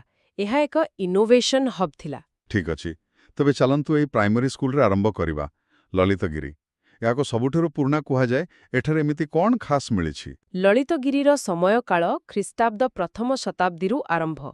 ଏଠାରେ ଯେଉଁ ମୂର୍ତ୍ତିଗୁଡ଼ିକ ମିଳିଛି, ସେଥିରେ ଗାନ୍ଧାର ଏବଂ ମଥୁରା କଳା ଶୈଳୀର ସ୍ପଷ୍ଟ ପ୍ରଭାବ ଦେଖାଯାଏ। ଗାନ୍ଧାର ମାନେ ଉତ୍ତର ପଶ୍ଚିମ ଭାରତ ସହିତ ସମ୍ପର୍କ ଥିଲା। ହଁ, ମୂର୍ତ୍ତିଗୁଡ଼ିକରେ ଆଣ୍ଠୁ ପର୍ଯ୍ୟନ୍ତ ଲମ୍ବିଥିବା ବସ୍ତ୍ର ଏହାର ଏକ ସିଗ୍ନେଚର ଷ୍ଟାଇଲ। କିନ୍ତୁ ଲଳିତଗିରିର ସବୁଠାରୁ ବଡ଼ ଆବିଷ୍କାର ହେଉଛି ସେଠାରୁ ମିଳିଥିବା ପଥରର ଛୋଟ ଛୋଟ ବାକ୍ସ। ବାକ୍ସ? ହଁ, ଯାହାକୁ ରେଲିକ୍ କାସ୍କେଟ୍ସ କୁହାଯାଏ। ରେଲିକ୍ କାସ୍କେଟ୍ସ? ଏହାର ମହତ୍ତ୍ୱ କ'ଣ? ଏହାର ମହତ୍ତ୍ୱ ବହୁତ ବେଶୀ। ପ୍ରତ୍ନତତ୍ତ୍ୱବିଦ୍ମାନଙ୍କ ମତରେ ଏହି ବାକ୍ସଗୁଡ଼ିକ ଭିତରେ ଥିବା ଛୋଟ ଛୋଟ ହାଡ଼ର ଅଂଶ ସ୍ୱୟଂ ଗୌତମ ବୁଦ୍ଧଙ୍କର ଅସ୍ଥିଧାତୁ ହୋଇପାରେ। କ'ଣ କହୁଛନ୍ତି? ବୁଦ୍ଧଙ୍କର ନିଜର ଅବଶେଷ? ଏହା ତ ସଚମେ ବିଶ୍ୱାସନୀୟ। ଯଦି ଏହା ସତ, ତେବେ ଲଳିତଗିରି କେବଳ ଏକ ଶିକ୍ଷାକେନ୍ଦ୍ର ନଥିଲା, ବରଂ ସମଗ୍ର ବୌଦ୍ଧ ଜଗତ ପାଇଁ ଏକ ଅତ୍ୟନ୍ତ ପବିତ୍ର ତୀର୍ଥସ୍ଥଳ ଥିଲା। ଠିକ୍ ଅଛି। ତେବେ ଲଳିତଗିରି ଯଦି ଆରମ୍ଭ ଥିଲା, ତାହେଲେ ହାଇସ୍କୁଲ ବା ଉଦୟଗିରିରେ କ'ଣ ହେଉଥିଲା? ଉଦୟଗିରିକୁ ଆସିବା ବେଳକୁ ଆମେ ଦେଖୁ ଯେ ଏହା ଏକ ଅଧିକ ସିଷ୍ଟମ୍ୟାଟିକ୍ ଏବଂ ଅର୍ଗାନାଇଜ୍ଡ ମୋନାଷ୍ଟିକ୍ କମ୍ପ୍ଲେକ୍ସ ଥିଲା। ଏଠାରେ ଏକ ବିଶାଳ ମଠ ରହିଛି। ଆଉ ଏଠାରେ ମିଳୁଥିବା ମୂର୍ତ୍ତିଗୁଡ଼ିକରେ ଆମେ ବୋଧିସତ୍ତ୍ୱଙ୍କର ପ୍ରାଧାନ୍ୟ ଦେଖୁ। ବୋଧିସତ୍ତ୍ୱ ହେଉଛନ୍ତି ସେହି ମହାପୁରୁଷ ଯେଉଁମାନେ ନିଜେ ନିର୍ବାଣ ପାଖରେ ପହଞ୍ଚି ମଧ୍ୟ ସାଧାରଣ ଲୋକଙ୍କୁ ସାହାଯ୍ୟ କରିବା ପାଇଁ ସଂସାରରେ ରହିଥାନ୍ତି। ଆଚ୍ଛା, ତେବେ ଲଳିତଗିରିରୁ ଉଦୟଗିରି ଆସିବା ବେଳକୁ ଫୋକସଟା ବ୍ୟକ୍ତିଗତ ମୁକ୍ତିରୁ ସାମୂହିକ କଲ୍ୟାଣ ଆଡ଼କୁ ସିଫ୍ଟ ହୋଇଗଲା। ଏକ୍ଜାକ୍ଟଲି। ଏହାପରେ ଆସୁଛି ୟୁନିଭର୍ସିଟି ରତ୍ନଗିରି। ଏହା ନାଁ ହିଁ ରତ୍ନର ପାହାଡ଼। ନିଶ୍ଚୟ ଏଠାରେ କିଛି ବିଶେଷ କଥା ଥିବ। ବିଶେଷ ନୁହେଁ, ଅସାଧାରଣ। ଅଷ୍ଟମ ନବମ ଶତାବ୍ଦୀ ବେଳକୁ ରତ୍ନଗିରି କେବଳ ଓଡ଼ିଶା ନୁହେଁ, ସମଗ୍ର ଏସିଆର ସବୁଠାରୁ ପ୍ରମୁଖ ବୌଦ୍ଧିକ କେନ୍ଦ୍ରମାନଙ୍କ ମଧ୍ୟରୁ ଗୋଟିଏ ଥିଲା। ନାଳନ୍ଦା, ବିକ୍ରମଶିଳା ପରି। ହଁ, ସେହି ସ୍ତରର। ଆମ ସୋର୍ସେସ୍ ଅନୁସାରେ ଏଠାରେ ପ୍ରାୟ 500 ବୌଦ୍ଧ ଭିକ୍ଷୁ ରହୁଥିଲେ। ତିବ୍ବତ, ଚୀନ, ଦକ୍ଷିଣ ପୂର୍ବ ଏସିଆରୁ ଛାତ୍ରମାନେ ଏଠାକୁ ତନ୍ତ୍ର, ଦର୍ଶନ ପଢ଼ିବାକୁ ଆସୁଥିଲେ। 500 ଭିକ୍ଷୁ! କଳ୍ପନା କରନ୍ତୁ ସେ ଜାଗାର ମାହୋଲ କେମିତି ଥିବ। ଶହ ଶହ ଭିକ୍ଷୁ ଦର୍ଶନ ଆଉ ତର୍କକୁ ନେଇ ଗମ୍ଭୀର ଆଲୋଚନା। ଏକ ଜୀବନ୍ତ ବୌଦ୍ଧିକ କେନ୍ଦ୍ର ଥିଲା। ଆମ ସୋର୍ସେସ୍ରେ ଏହାର ଆର୍କିଟେକ୍ଚର ବିଷୟରେ ଗୋଟେ ଇଣ୍ଟରେଷ୍ଟିଂ ପଏଣ୍ଟ ଅଛି। ବକ୍ରରେଖୀୟ ଛାତ ବା କର୍ଭିଲିନିୟର ରୁଫ୍। ଏଟା ଟିକେ ଜଣାଶୁଣା ଲାଗୁଛି ନା? ଏକ୍ଜାକ୍ଟଲି। ଏଇଠି କଥାଟା ଆହୁରି ମଜାଦାର ହେଉଛି। ସେହି ବକ୍ରରେଖୀୟ ଛାତ ବା କର୍ଭଡ୍ ସ୍ପାଏର ହେଉଛି ଓଡ଼ିଶାର ମନ୍ଦିର ସ୍ଥାପତ୍ୟର ପରିଚୟ। ହଁ, ଯେମିତି କୋଣାର୍କ ବା ଲିଙ୍ଗରାଜ ମନ୍ଦିର। ଠିକ୍, କିନ୍ତୁ ଆଶ୍ଚର୍ଯ୍ୟର କଥା ହେଉଛି ଏହି ଅଞ୍ଚଳରେ ଏହାର ସବୁଠାରୁ ପୁରୁଣା ଉଦାହରଣ ଗୋଟିଏ ହିନ୍ଦୁ ମନ୍ଦିରରେ ନୁହେଁ, ବରଂ ରତ୍ନଗିରିର ଏକ ବୌଦ୍ଧ ମଠରେ ମିଳିଛି। ହ୍ୱାଟ୍? ଦ୍ୟାଟ୍ସ ଅ ମାଇଣ୍ଡ ବ୍ଲୋଇଂ ରିଭିଲେସନ୍। ହଁ, ଏହା ସଜେଷ୍ଟ କରୁଛି ଯେ ଓଡ଼ିଶାର ଏହି ଆଇକନିକ୍ ଟେମ୍ପଲ ଆର୍କିଟେକ୍ଚର ଷ୍ଟାଇଲର ମୂଳ ହୁଏତ ଏକ ବୌଦ୍ଧ ମଠରୁ ଆରମ୍ଭ ହୋଇଥିଲା। That's A huge point. ତେବେ ଏଇ ଥ୍ରାଇଭିଂ ଇଣ୍ଟେଲେକ୍ଚୁଆଲ ହବ୍ ବିଷୟରେ ଆମେ ଜାଣିଲୁ କେମିତି? ଖନନ କାର୍ଯ୍ୟରୁ। କିନ୍ତୁ ଏଠାରେ ମଧ୍ୟ କାହାଣୀରେ ଏକ ଟ୍ୱିଷ୍ଟ ଅଛି। ପ୍ରଥମ ବଡ଼ ଖନନ 1961ରେ ଦେବଳା ମିତ୍ରଙ୍କ ନେତୃତ୍ୱରେ ହୋଇଥିଲା। କିନ୍ତୁ ତାପରେ ପ୍ରାୟ 60 ବର୍ଷ ପାଇଁ ସବୁକିଛି ଚୁପ୍। ଏତେ ବଡ଼ ଗ୍ୟାପ୍ କାହିଁକି? ଏହା ହିଁ ସବୁଠାରୁ ବଡ଼ ରହସ୍ୟ। ଏକ ଏତେ ମହତ୍ତ୍ୱପୂର୍ଣ୍ଣ ସାଇଟ୍, ଯାହାକୁ ହିଲ୍ ଅଫ୍ ଜୁଲ୍ସ କୁହାଯାଉଥିଲା, ତାକୁ 60 ବର୍ଷ ପର୍ଯ୍ୟନ୍ତ କାହିଁକି ଅଣଦେଖା କରାଗଲା? ତାର କାରଣ କ'ଣ ହୋଇପାରେ? ହୁଏତ ସମ୍ବଳର ଅଭାବ କିମ୍ବା ସରକାରୀ ପ୍ରାଥମିକତାରେ ପରିବର୍ତ୍ତନ। କିନ୍ତୁ ଫଳାଫଳ ହେଲା ଯେ 2ଟି ଜେନେରେସନ୍ ପାଇଁ ଆମେ ଭାବୁଥିଲୁ ଯେ ରତ୍ନଗିରି ବୋଧହୁଏ ସେତିକି ହିଁ। ଆମେ ଭାବୁଥିଲୁ ଆମେ କାହାଣୀଟା ଜାଣିଛୁ। କିନ୍ତୁ ଆମେ ଭୁଲ ଥିଲୁ। ବହୁତ ବଡ଼ ଭୁଲ। କାରଣ ଏବେ ସେଠାରେ ପୁଣି ଥରେ ଖନନ କାର୍ଯ୍ୟ ଆରମ୍ଭ ହୋଇଛି। ଆମ ସୋର୍ସେସ୍ ଏହି ନ୍ୟୁ ଡିସ୍କଭରିଜକୁ ନେଇ ପୁରା ବଜିଂ ଅଛି। This is the real breaking news. ଏବେ ଏମିତି କ'ଣ ମିଳିଛି? ଯାହା ମିଳିଛି ତାହା ଆର୍କିଓଲୋଜିଷ୍ଟମାନଙ୍କୁ ମଧ୍ୟ ଆଶ୍ଚର୍ଯ୍ୟ କରିଦେଇଛି। ସେଠାରୁ 3ଟି ବିଶାଳକାୟ ବୁଦ୍ଧ ମସ୍ତକ ମିଳିଛି। ବିଶାଳକାୟ ମସ୍ତକ? ହଁ, ଏହା ସହିତ ଏକ ବିରାଟ ପଥରର ପାପୁଲି ମଧ୍ୟ ମିଳିଛି। ଆଉ ଏକ ଅଜ୍ଞାତ ପ୍ରାଚୀନ କାନ୍ଥ ଏବଂ କିଛି ନୂଆ ଶିଳାଲେଖ। ୱେଟ୍, 3ଟି ବିଶାଳ ମୁଣ୍ଡ ଆଉ ଗୋଟିଏ ବିରାଟ ପାପୁଲି। ଏହାର ଅର୍ଥ କ'ଣ? ଆମେ କ'ଣ ଏକ କଲୋସଲ ଷ୍ଟାଚ୍ୟୁ କଥା କହୁଛେ, ଯାହା ବିଷୟରେ କେହି କିଛି ଜାଣିନଥିଲେ? ଏକ୍ଜାକ୍ଟଲି। ଏହି ଆବିଷ୍କାର 2ଟି ବଡ଼ କଥା ସ୍ପଷ୍ଟ କରୁଛି। ପ୍ରଥମତଃ 1961ର ଖନନରେ ଆମେ ରତ୍ନଗିରିର ଯେଉଁ ମ୍ୟାପ୍ ଦେଖିଥିଲୁ, ପ୍ରକୃତ କମ୍ପ୍ଲେକ୍ସ ତାଠାରୁ ବହୁତ ବହୁତ ବଡ଼ ଥିଲା। ମାନେ ଆମେ ଏପର୍ଯ୍ୟନ୍ତ କେବଳ ଟିପ୍ ଅଫ୍ ଦ ଆଇସବର୍ଗ ଦେଖିଥିଲୁ।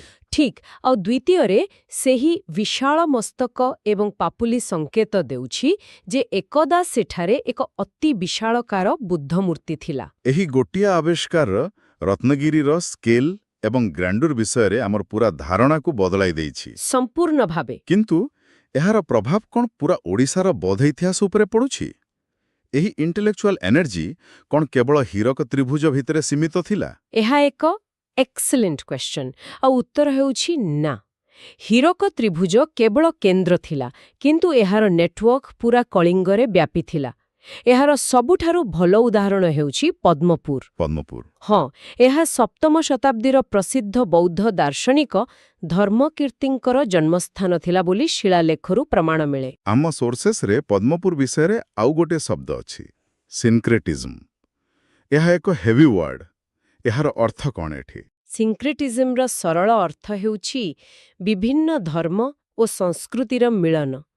ପଦ୍ମପୁରରେ ଏହାର ଏକ ଜୀବନ୍ତ ଉଦାହରଣ ଦେଖିବାକୁ ମିଳେ। ଆଚ୍ଛା, ସେଠାରେ ଥିବା ଜଗମଣ୍ଡା ପାହାଡ଼ରେ ବୌଦ୍ଧ ଇତିହାସ ସହିତ 5ଟି ପ୍ରାଚୀନ ଶିବ ମନ୍ଦିର ମଧ୍ୟ ରହିଛି। ଗୋଟିଏ ପାହାଡ଼ରେ ବୌଦ୍ଧ ସ୍ତୂପ ବି ଅଛି, ପାଖରେ ଶିବ ମନ୍ଦିର ବି ଅଛି। ମାନେ ସେତେବେଳେ ଲୋକମାନେ କେମିତି ଶାନ୍ତିରେ ମିଳିମିଶି ରହୁଥିଲେ ଏହା ତାର ପ୍ରମାଣ। ହଁ, ଏହା କେବଳ ଇତିହାସ ନୁହେଁ, ବରଂ ସେହି ଅଞ୍ଚଳର ସାଂସ୍କୃତିକ ଗଭୀରତାକୁ ମଧ୍ୟ ଦର୍ଶାଏ। ତେବେ ଏହା ଏକ ଇଣ୍ଟରକନେକ୍ଟେଡ୍ ନେଟୱାର୍କ ଥିଲା। ଲାଙ୍ଗୁଡ଼ି, ତାରାପୁର, ଜୌଗଡ଼ ଏସବୁ ମିଶି ଏକ ବହୁତ ବଡ଼ ଚିତ୍ର ତିଆରି କରୁଛି। ସମ୍ପୂର୍ଣ୍ଣ ଠିକ୍। ଏହା ଏକ ଇଣ୍ଟରକନେକ୍ଟେଡ୍ ନେଟୱାର୍କ ଥିଲା, ଯେଉଁଠାରେ ଜ୍ଞାନ, କଳା ଏବଂ ଦର୍ଶନର ଆଦାନ ପ୍ରଦାନ ହେଉଥିଲା। ପ୍ରତ୍ୟେକ ସ୍ଥାନର ନିଜର ଏକ ବିଶେଷତ୍ୱ ଥିଲା। ତେବେ ଆଜିର ଆଲୋଚନାରେ ଆମେ ଏକ ଫ୍ୟାସିନେଟିଂ ଯାତ୍ରା କଲୁ। ଧଉଳିରେ ଅଶୋକଙ୍କ ପରିବର୍ତ୍ତନରୁ ଆରମ୍ଭ କରି ହୀରକ ତ୍ରିଭୁଜର ପ୍ରାଇମେରୀ ସ୍କୁଲରୁ ୟୁନିଭର୍ସିଟି ପର୍ଯ୍ୟନ୍ତ ବୁଲିଲୁ। ଆଉ ଶେଷରେ ରତ୍ନଗିରିର ସେହି ରୋମାଞ୍ଚକର ନୂଆ ଆବିଷ୍କାର ପର୍ଯ୍ୟନ୍ତ ପହଞ୍ଚିଲୁ, ଯାହା ଇତିହାସକୁ ପୁଣି ଥରେ ଲେଖୁଛି। ହଁ, ଆଉ ଏଥିରୁ ମୁଖ୍ୟ ବାର୍ତ୍ତା ବକିଏ ଟେକ୍ଅୱେ ଏହା ମିଳୁଛି ଯେ କଳିଙ୍ଗର ବୌଦ୍ଧ ଐତିହାସ୍ୟର କାହାଣୀ ଏପର୍ଯ୍ୟନ୍ତ ଶେଷ ହୋଇନାହିଁ। ଏହା ଏକ ଲିଭିଂ ଷ୍ଟୋରି। ଏକ୍ଜାକ୍ଟଲି। ଏହା କୌଣସି ସଂଗ୍ରହାଳୟରେ ଥିବା ଏକ ଡେଡ୍ ଅବଜେକ୍ଟ ନୁହେଁ। ଏଏସ୍ଆଇ ଦ୍ୱାରା ମିଳୁଥିବା ପ୍ରତ୍ୟେକ ନୂଆ ଜିନିଷ ଏହି ଇତିହାସରେ ଏକ ନୂଆ ଅଧ୍ୟାୟ ଯୋଡୁଛି। କହିବାକୁ ଗଲେ ଅତୀତର ଭବିଷ୍ୟତ ଏବେ ବି ଲେଖାଯାଉଛି। ଶେଷରେ ଗୋଟିଏ କଥା ଚିନ୍ତା କରିବା ପାଇଁ ଛାଡ଼ି ଯାଉଛୁ। ରତ୍ନଗିରିରେ ମିଳିଥିବା ସେହି ବିଶାଳକାୟ ବୁଦ୍ଧ ମସ୍ତକଗୁଡ଼ିକ ଆମର ଧାରଣାକୁ ସମ୍ପୂର୍ଣ୍ଣ ବଦଳାଇ ଦେଇଛନ୍ତି। ଏହା ଭାବିବାକୁ ବାଧ୍ୟ କରୁଛି, ଯଦି ଗୋଟିଏ ପ୍ରସିଦ୍ଧ ୱେଲ୍ ଷ୍ଟଡିଡ୍ ସ୍ଥାନ, ଯାହାକୁ ଆମେ ଜାଣିଛୁ ବୋଲି ଭାବୁଥିଲୁ, ତାହା 60 ବର୍ଷ ଧରି ଏତେ ବଡ଼ ରହସ୍ୟ ଲୁଚାଇ ରଖିପାରେ, ତେବେ ଓଡ଼ିଶାର ମାଟି ତଳେ ଆହୁରି କେତେ ରତ୍ନର ପାହାଡ଼ ଲୁଚି ରହିଥିବ, ଯାହା ଆବିଷ୍କାର ହେବାକୁ ଅପେକ୍ଷା କରିଛି।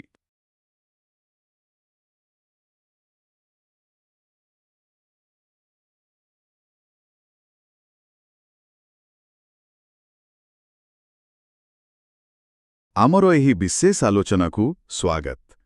ଆଜି ଆମେ ଓଡ଼ିଶାର କିଛି ପୁରୁଣା କାନ୍ଥ ଆଉ ମାଟି ତଳେ ଲୁଚି ରହିଥିବା କାହାଣୀକୁ ଖୋଜିବାକୁ ଯାଉଛୁ। ଆମର ଆଲୋଚନାର ବିଷୟ ହେଉଛି କଳିଙ୍ଗର ପ୍ରହରୀ, ଓଡ଼ିଶାର ଦୁର୍ଗମୟ ଇତିହାସ ଭିତରେ ଏକ ଯାତ୍ରା। ନମସ୍କାର। ଆମେ ଆଜି ଯାହା ବି କଥା ହେବା, ତାର ତଥ୍ୟ ମୁଖ୍ୟତଃ ଆସିଛି ଭାରତୀୟ ପ୍ରତ୍ନତାତ୍ତ୍ୱିକ ସର୍ବେକ୍ଷଣ ଏଏସ୍ଆଇର ଖନନରୁ। ଆଚ୍ଛା, ଏଏସ୍ଆଇ ସେଇ ସରକାରୀ ସଂସ୍ଥା ଯିଏ ଆମ ଦେଶର ଏଇସବୁ ଐତିହାସିକ ସ୍ଥାନଗୁଡ଼ିକର ଦେଖାଶୁଣା କରେ। ଏକଦମ୍ ଠିକ୍। ତେଣୁ ତାଙ୍କ ତଥ୍ୟକୁ ଆମେ ପ୍ରାମାଣିକ ଧରିପାରିବା। ଆମର ଉଦ୍ଦେଶ୍ୟ ହେଉଛି ଏଇଟା ବୁଝିବା ଯେ ଓଡ଼ିଶାର ଏଇ ଦୁର୍ଗଗୁଡ଼ିକ ଖାଲି ପଥରର ଗଦା ନୁହେଁ, ଏଗୁଡ଼ିକ ଗୋଟେ ଗୋଟେ ଟାଇମ୍ କ୍ୟାପସୁଲ୍। ଆମେ ମୁଖ୍ୟତଃ 2ଟା ସମୟ ଉପରେ ଫୋକସ୍ କରିବା। ପ୍ରଥମଟି ହେଲା ପ୍ରାଚୀନ କାଳ, ଖ୍ରୀଷ୍ଟପୂର୍ବ 3ୟ-4ର୍ଥ ଶତାବ୍ଦୀ ଆଖପାଖରୁ, ଆଉ ଦ୍ୱିତୀୟଟି ହେଲା ମଧ୍ୟଯୁଗ, ଯେତେବେଳେ ଗଙ୍ଗବଂଶୀମାନେ ଥିଲେ। ବହୁତ ବଢ଼ିଆ। ତାହେଲେ ଚାଲନ୍ତୁ ଆରମ୍ଭ କରିବା। ସମୟରେ ପଛକୁ ଯିବା, ପ୍ରାଚୀନ କାଳରୁ। ମୋ ପାଖରେ ଯାହା ନୋଟ୍ସ ଅଛି, ସେଥିରେ ପ୍ରଥମେ ଆସୁଛି ଶିଶୁପାଳଗଡ଼। ଶୁଣିଛି ଏଇଟା ଭାରତର ସବୁଠୁ ଭଲ ଭାବରେ ସଂରକ୍ଷିତ ହୋଇଥିବା ପ୍ରାଚୀନ ଦୁର୍ଗମାନଙ୍କ ଭିତରୁ ଗୋଟେ। ୟାର ବିଶେଷତ୍ୱ କ'ଣ? ଶିଶୁପାଳଗଡ଼ର ସବୁଠୁ ବଡ଼ ବିଶେଷତ୍ୱ ହେଉଛି ତାର ନଗର ନିର୍ମାଣ ଯୋଜନା। ଏକଦମ ପରଫେକ୍ଟ ସ୍କୋୟାର। ବର୍ଗାକାର? ହଁ, ପୁରା ବର୍ଗାକାର। ଚାରିପଟେ ଗଡ଼ଖାଇ ଆଉ ଚାରି ଦିଗରେ 4ଟା ବଡ଼ ବଡ଼ ଗେଟ୍। ଭିତରର ରାସ୍ତାଗୁଡ଼ିକ ବି ଏକଦମ ସିଧା, ପରସ୍ପରକୁ ସମକୋଣରେ କାଟୁଛି। ବାଃ, ଏତେ ସୁନ୍ଦର ପ୍ଲାନିଂ ସେହି ସମୟରେ, ତାହା ହିଁ ଆଶ୍ଚର୍ଯ୍ୟ। ସେଥିପାଇଁ ତ ଅନେକ ଏହାକୁ କହନ୍ତି ପ୍ରାଚୀନ ପ୍ରତିରକ୍ଷା ସ୍ଥାପତ୍ୟର ବ୍ଲୁପ୍ରିଣ୍ଟ। ବ୍ଲୁପ୍ରିଣ୍ଟ ଶବ୍ଦଟା ଭାରି ଜମୁଛି। ସେହି ସମୟରେ ଏକ ମଡେଲ ସହର। କିନ୍ତୁ ମୁଁ ଯାହା ପଢ଼ିଛି, ସବୁଠୁ ଆଶ୍ଚର୍ଯ୍ୟ କଥା ହେଉଛି ଏହାର ସମୟକୁ ନେଇ। ହଁ, ଏଇଠି ତ କଥାଟା ଆହୁରି ମଜାଦାର ହୋଇଯାଉଛି। କେମିତି? ଦେଖନ୍ତୁ, ସାଧାରଣତଃ ଆମେ ଭାବୁ ଯେ କଳିଙ୍ଗ ଯୁଦ୍ଧ ପରେ ମୌର୍ଯ୍ୟମାନେ ହିଁ ଓଡ଼ିଶାରେ ସହରୀକରଣ ଆରମ୍ଭ କରିଥିଲେ। କିନ୍ତୁ ଶିଶୁପାଳଗଡ଼ରୁ ମିଳିଥିବା କିଛି ପ୍ରମାଣ କହୁଛି ଯେ ଏହି ସହରର ମୂଳଦୁଆ ବୋଧହୁଏ ମୌର୍ଯ୍ୟମାନେ ଆସିବା ଆଗରୁ ହିଁ ପଡ଼ିସାରିଥିଲା। ଗୋଟିଏ ମିନିଟ୍, ଆପଣ କହୁଛନ୍ତି ଶିଶୁପାଳଗଡ଼ ପ୍ରାକ୍ ମୌର୍ଯ୍ୟ ହୋଇପାରେ? ଏହା ତ ଗୋଟେ ବହୁତ ବଡ଼ କଥା। ହଁ, ଏହା ତ ଆମର ପୁରା ଇତିହାସ ବହିର ଧାରଣାକୁ ବଦଳାଇ ଦେବ। ମୌର୍ଯ୍ୟମାନେ ଏଠାରେ ଏକ ଖାଲି ଜାଗାରେ ସହର ବସାଇ ନଥିଲେ? ସମ୍ଭବତଃ ନୁହେଁ, ବରଂ ସେମାନେ ଏକ ଆଗରୁ ଥିବା ସୁସଂଗଠିତ ସହରକୁ ନିଜ ଅଧୀନକୁ ଆଣିଥିଲେ। ଏହି ଆବିଷ୍କାର ଆମକୁ ପୁଣି ଥରେ ଭାବିବାକୁ ବାଧ୍ୟ କରୁଛି ଯେ ପ୍ରାଚୀନ କଳିଙ୍ଗରେ ଏକ ସ୍ୱଦେଶୀ ଉନ୍ନତ ସଭ୍ୟତା ଆଗରୁ ହିଁ ଥିଲା। ବାଃ, ତାହେଲେ ଶିଶୁପାଳଗଡ଼ ଆମକୁ ଏକ ସ୍ୱଦେଶୀ ଉନ୍ନତ ସହରର ଚିତ୍ର ଦଉଛି। ଠିକ୍।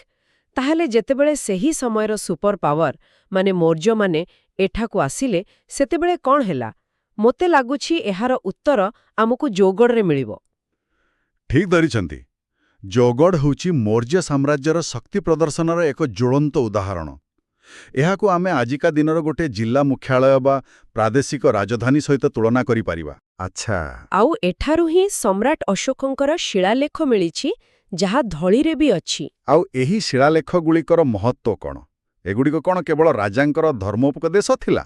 ଆଦୌ ନୁହେଁ। ଏଗୁଡ଼ିକ କେବଳ ଦାର୍ଶନିକ କଥା ନଥିଲା, ଏଗୁଡ଼ିକ ଥିଲା ସରକାରୀ ନିର୍ଦ୍ଦେଶନାମା। ଓହୋ। ଆଜିକାଲି ଯେମିତି ସରକାରୀ ଗ୍ୟାଜେଟ୍ ନୋଟିଫିକେସନ ବାହାରେ, ସେତେବେଳେ ଏହା ଥିଲା ପଥରରେ ଖୋଦା ହୋଇଥିବା ସ୍ଥାୟୀ ନିୟମ। ଏଥିରେ ରାଜ୍ୟର ଆଇନ, ପ୍ରଶାସନିକ ନୀତି ସବୁ ଲେଖା ହୋଇଥିଲା। ବୁଝିଲି। ପାଟଳିପୁତ୍ରରୁ ଆସୁଥିବା ଆଦେଶ ଏହି ଜୌଗଡ଼ରେ ପହଞ୍ଚୁଥିଲା, ଆଉ ଏଇଠୁ ହିଁ ପୁରା ଦକ୍ଷିଣ କଳିଙ୍ଗକୁ ଶାସନ କରାଯାଉଥିଲା। ତାହେଲେ ଏଇଟା ଥିଲା ମୌର୍ଯ୍ୟ ଶାସନର ସ୍ନାୟୁ କେନ୍ଦ୍ର, ନର୍ଭ ସେଣ୍ଟର। ଏକଦମ। ଠିକ୍ ଅଛି। ତାହେଲେ ଆମ ପାଖରେ ଶିଶୁପାଳଗଡ଼ର ନଗର ଯୋଜନା ଅଛି, ଜୌଗଡ଼ର ସାମ୍ରାଜ୍ୟିକ ପ୍ରଶାସନ ଅଛି। କିନ୍ତୁ ଗୋଟେ ସାମ୍ରାଜ୍ୟ ଚଲେଇବାକୁ ତ ପଇସା ଦରକାର। ଏହି ଆର୍ଥିକ ଶକ୍ତିର ଇଞ୍ଜିନ କେଉଁଠି ଥିଲା? ମୋତେ ଲାଗୁଛି ଅସୁରଗଡ଼ର କାହାଣୀ ଏଇଠୁ ଆରମ୍ଭ ହେବ। ଏକଦମ। ଅସୁରଗଡ଼ ଆମକୁ ସେହି ପ୍ରାଚୀନ ଅର୍ଥନୀତିର ଗୋଟେ ଝଲକ ଦେଖାଏ। କଳାହାଣ୍ଡି ଜିଲ୍ଲାରେ ଥିବା ଏହି ସ୍ଥାନର ଇତିହାସ ତ ଖ୍ରୀଷ୍ଟପୂର୍ବ 9ମ ଶତାବ୍ଦୀ ଯାଏ ଯାଉଛି। ବହୁତ ପୁରୁଣା। ହଁ, ଏଠାରୁ ଖନନ ବେଳେ ପ୍ରାୟ 2300 ବର୍ଷ ପୁରୁଣା ରୂପାମୁଦ୍ରା, ମାଟିପାତ୍ର ଆଉ ସବୁଠୁ ଗୁରୁତ୍ୱପୂର୍ଣ୍ଣ ହେଲା କିଛି ମୂଲ୍ୟବାନ ପଥରରେ ତିଆରି ମାଳି। ମୂଲ୍ୟବାନ ପଥର ଯେମିତିକି କାର୍ନେଲିଆନ, ଜାସ୍ପର, ଏ ନାଁଗୁଡ଼ିକ ତ ଟିକେ ବିଦେଶୀ ଶୁଭୁଛି। ହଁ, କାରଣ ସେଗୁଡ଼ିକ ସବୁ ସ୍ଥାନୀୟ ନଥିଲା। ଯେମିତିକି କାର୍ନେଲିଆନ, ଏଇଟା ଗୋଟେ ନାଲି କମଳା ରଙ୍ଗର ପଥର। ଏହା ମୁଖ୍ୟତଃ ପଶ୍ଚିମ ଭାରତରୁ ଆସୁଥିଲା। ଆଚ୍ଛା। ତାକୁ କଳାହାଣ୍ଡିର ପାଇବାର ଅର୍ଥ ହେଉଛି ଏଠାରେ ଗୋଟେ ବହୁତ ବଡ଼ ଆଉ ଦୂରଗାମୀ ବାଣିଜ୍ୟିକ ନେଟୱାର୍କ ଥିଲା। ବୁଝିଲି। କଳିଙ୍ଗର ଶକ୍ତି କେବଳ ଯୁଦ୍ଧ ଉପରେ ନଥିଲା, ବରଂ ଏହି ଗୁରୁତ୍ୱପୂର୍ଣ୍ଣ ଅର୍ଥନୈତିକ ରାସ୍ତାକୁ ନିୟନ୍ତ୍ରଣ କରିବା ଉପରେ ବି ଥିଲା। ଅସୁରଗଡ଼ ସେହି ନେଟୱାର୍କର ଏକ ପ୍ରମୁଖ କେନ୍ଦ୍ର ଥିଲା ବୋଲି ଆମେ କହିପାରିବା। ବାଃ, ଏହା ତ ଏକ ଚମତ୍କାର କଥା। ତାହେଲେ ପ୍ରାଚୀନ ଯୁଗରେ ଏହି 3ଟି ଦୁର୍ଗ ଆମକୁ ଗୋଟେ ସ୍ପଷ୍ଟ କାହାଣୀ କହୁଛନ୍ତି। ଶିଶୁପାଳଗଡ଼ରୁ ଆମେ ଜାଣିଲେ ଏକ ଉନ୍ନତ ସ୍ଥାନୀୟ ସଭ୍ୟତା ବିଷୟରେ। ହଁ। ଜୌଗଡ଼ ଦେଖେଇଲା କିପରି ଏକ ସାମ୍ରାଜ୍ୟ ତାକୁ ନିଜର ପ୍ରଶାସନରେ ସାମିଲ କଲା, ଆଉ ଅସୁରଗଡ଼ ସେହି ସାମ୍ରାଜ୍ୟର ଆର୍ଥିକ ସମୃଦ୍ଧିର ପ୍ରମାଣ ଦେଲା। ଏବେ ଚଲନ୍ତୁ ସମୟରେ ଟିକେ ଆଗକୁ ବଢ଼ିବା, ମଧ୍ୟଯୁଗକୁ, ଯେଉଁଠି କଥାଟା ଆହୁରି ମଜାଦାର ହୋଇଯାଏ। ହଁ, ଏହା ହେଉଛି ସମତବଂଶୀ ଆଉ ଗଙ୍ଗବଂଶର ଯୁଗ। ଏହି ସମୟରେ କଳିଙ୍ଗ ଏକ ଆଞ୍ଚଳିକ ମହାଶକ୍ତି ଭାବରେ ଉଭା ହେଲା। ଆଉ ଏହି ସମୟର ଦୁର୍ଗଗୁଡ଼ିକ କେବଳ ପ୍ରତିରକ୍ଷା ପାଇଁ ନଥିଲା, ଏଗୁଡ଼ିକ ଥିଲା ରାଜବଂଶର ଶକ୍ତି, ବୈଭବ ଆଉ ଗୌରବର ପ୍ରତୀକ। ତାହେଲେ ଆରମ୍ଭ କରିବା ବାରବାଟୀ ଦୁର୍ଗରୁ। କଟକର ହୃଦୟ, ଏହାର କାହାଣୀ କ'ଣ? ବାରବାଟୀ ଦୁର୍ଗକୁ ସୋମବଂଶୀ ରାଜା ମର୍କତ କେଶରୀ 10ମ ଶତାବ୍ଦୀରେ ନିର୍ମାଣ କରିଥିଲେ। ପରେ ତ୍ରୟୋଦଶ ଶତାବ୍ଦୀରେ ରାଜା ଅନଙ୍ଗ ଭୀମ ଦେବ ତୃତୀୟ ଏହାକୁ ପୁଣି ଥରେ ବଡ଼ ଆକାରରେ ତିଆରି କଲେ। ଆଜି ଆମେ ଖାଲି ତାର ଭଗ୍ନାବଶେଷ ଦେଖୁଛୁ, କିନ୍ତୁ ଐତିହାସିକ ଲେଖାର ଜଣାପଡ଼େ ଯେ ଏଠି ଗୋଟେ 9 ମହଲା ପ୍ରାସାଦ ଥିଲା। 9 ମହଲା ପ୍ରାସାଦ ତ୍ରୟୋଦଶ ଶତାବ୍ଦୀରେ?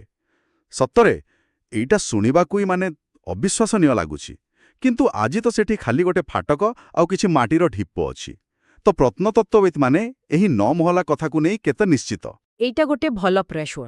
ଦେଖନ୍ତୁ, ମୁଖ୍ୟ ପ୍ରମାଣ ମାଦୁଳା ପାଞ୍ଜି ଆଉ କିଛି ଐତିହାସିକ ଲେଖାରୁ ହିଁ ମିଳେ। ପ୍ରତ୍ନତାତ୍ତ୍ୱିକ ଦୃଷ୍ଟିରୁ ଏତେ ବଡ଼ ସଂରଚନା ପାଇଁ ଯେଉଁଭଳି ମଜବୁତ ମୂଳଦୁଆ ଦରକାର, ତାର କିଛି ସଙ୍କେତ ମିଳିଛି। କିନ୍ତୁ ବିନା ବଡ଼ ଧରଣର ଖନନରେ ନିଶ୍ଚିତ ଭାବରେ କହିବା କଷ୍ଟ।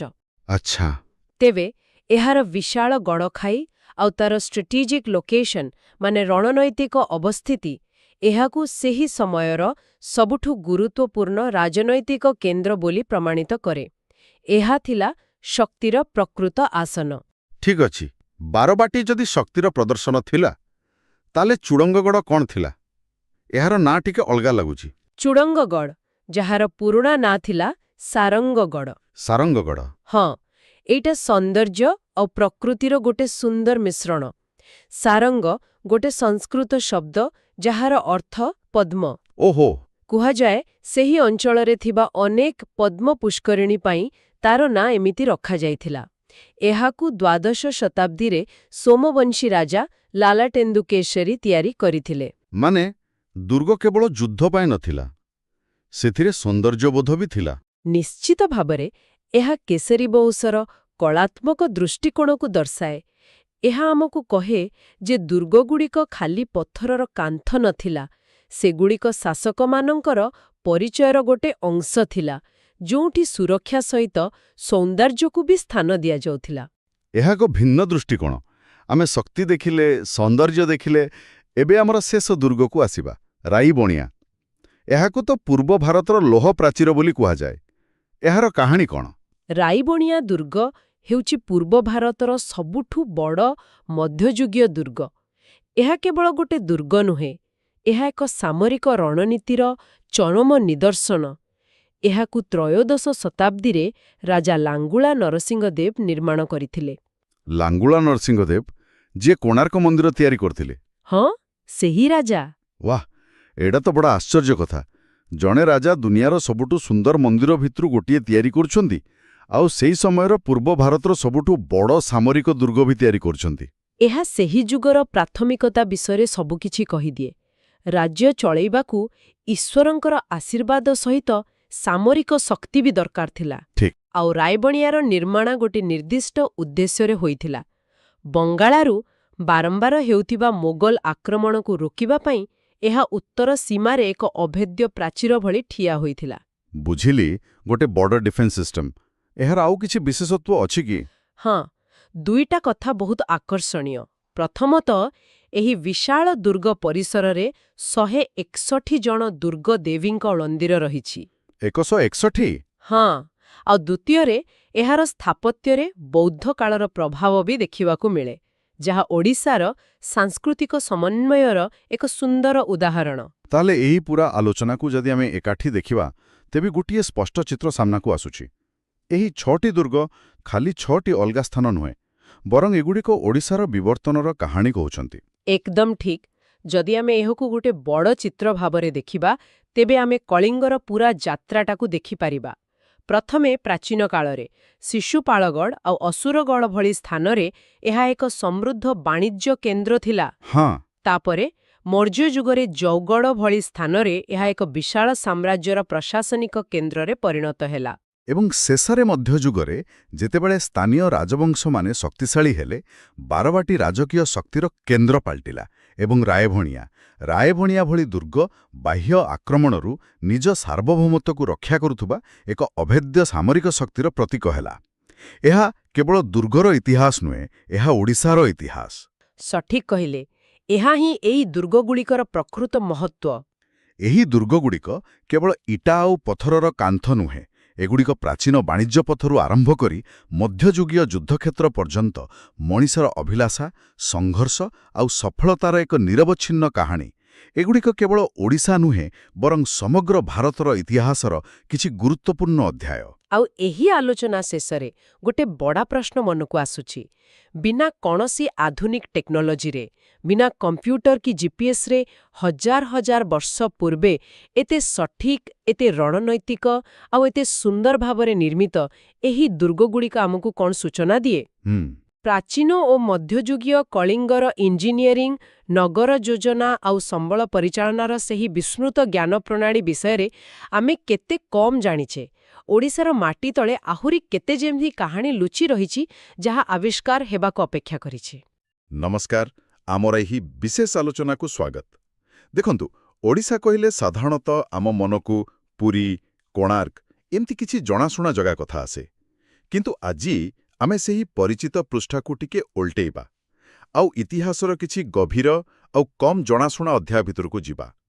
ଆମ ପାଖରେ ଯେଉଁ ଉତ୍ସ ଅଛି, ସେଗୁଡ଼ିକ ଆମକୁ ପଥର ଭିତରେ ଲୁଚିଥିବା କାହାଣୀ ଶୁଣାଇବ। ହଁ, ପୁରା ଠିକ୍ କଥା। ଆମର ଆଜିର ଅନୁସନ୍ଧାନର ଦୁଇଟି ମୁଖ୍ୟ ଦିଗ ରହିଛି। ପ୍ରଥମଟି ହେଲା ପାତାଳୀ ଐତିହ୍ୟ। ପାତାଳୀ ଐତିହ୍ୟ। ହଁ, ଯୋଉଠି ଆମେ ଓଡ଼ିଶାର ପ୍ରାଚୀନ ଗୁମ୍ଫା ଭିତରକୁ ଯାଇ ତାର ରହସ୍ୟ ଖୋଜିବା ଆଉ ତାପରେ ଆସିବ ଇତିହାସର ପ୍ରତିଧ୍ୱନି। ଆଚ୍ଛା, ସେଠି ଆମେ ଦେଖିବା କେମିତି ପଥର ଉପରେ ଲେଖା ହୋଇଥିବା ଅକ୍ଷର ଆଉ ପ୍ରାଚୀନ କଳାକୃତି ହଜାର ହଜାର ବର୍ଷର କାହାଣୀ କହୁଛି। ବାଃ, ମାନେ ଏକ ପ୍ରକାର ଟାଇମ୍ ଟ୍ରାଭେଲ୍, ଯୋଉଠି ପଥର ହିଁ ଆମର ଗାଇଡ୍ ହେବ। ଏକଦମ। ତେବେ ଚାଲନ୍ତୁ ଏହି ରୋମାଞ୍ଚକର ଯାତ୍ରା ଆରମ୍ଭ କରିବା। ଆମେ ଆରମ୍ଭ କରୁଛି କୋରାପୁଟ ଜିଲ୍ଲାରୁ। ଘଞ୍ଚ ଜଙ୍ଗଲ ଭିତରେ ଅଛି ଗୁପ୍ତେଶ୍ୱର ଗୁମ୍ଫା। ଏହା କେବଳ ଗୋଟେ ତୀର୍ଥସ୍ଥାନ ନୁହେଁ। ନା, ବିଲକୁଲ ନୁହେଁ। ଏହା ପ୍ରକୃତି ଆଉ ଆଧ୍ୟାତ୍ମିକତାର ଗୋଟେ ଅଦ୍ଭୁତ ମିଳନ। ଦେଖନ୍ତୁ, ଭୂବିଜ୍ଞାନ ଦୃଷ୍ଟିରୁ ଏହା ଏକ ପ୍ରାକୃତିକ ଚୂନପଥର ଗୁମ୍ଫା। ଆଚ୍ଛା। ଆଉ ଏହାର ସବୁଠୁ ବଡ଼ ବିଶେଷତ୍ୱ ହେଉଛି ଭିତରେ ଥିବା ଷ୍ଟାଲାଗ୍ମାଇଟ୍। ଷ୍ଟାଲାଗ୍ମାଇଟ୍, ସେଇଟା ମାନେ? ସରଳ ଭାଷାରେ କହିଲେ, ହଜାର ହଜାର ବର୍ଷ ଧରି ଗୁମ୍ଫାର ଛାତରୁ ଚୂନ ମିଶା ପାଣି ଟୋପା ଟୋପା ହୋଇ ତଳେ ପଡ଼େ, ଆଉ ସେଇଟା ଧୀରେ ଧୀରେ ଜମାଟ ବାନ୍ଧି ତଳୁ ଉପରକୁ ଗୋଟେ ସ୍ତମ୍ଭ ଭଳି ବଢ଼ିଥାଏ। ଓହୋ, ବୁଝିଲି। ଗୁପ୍ତେଶ୍ୱରର ଯେଉଁ ବିଶାଳ ଶିବଲିଙ୍ଗ, ସେଇଟା ହେଉଛି ଏମିତି ଏକ ପ୍ରାକୃତିକ ଭାବେ ତିଆରି ଷ୍ଟାଲାଗ୍ମାଇଟ୍। ଆଉ ସ୍ଥାନୀୟ ଲୋକଙ୍କର ବିଶ୍ୱାସ ଯେ ଏହି ଶିବଲିଙ୍ଗର ଆକାର ଧୀରେ ଧୀରେ ବଢ଼ୁଛି। ଏହା ତ ଗଲା ତାର ପ୍ରାକୃତିକ ଦିଗ, କିନ୍ତୁ ଆମ ଉତ୍ସରେ ଗୋଟେ ଐତିହାସିକ କଥା ବି ଅଛି।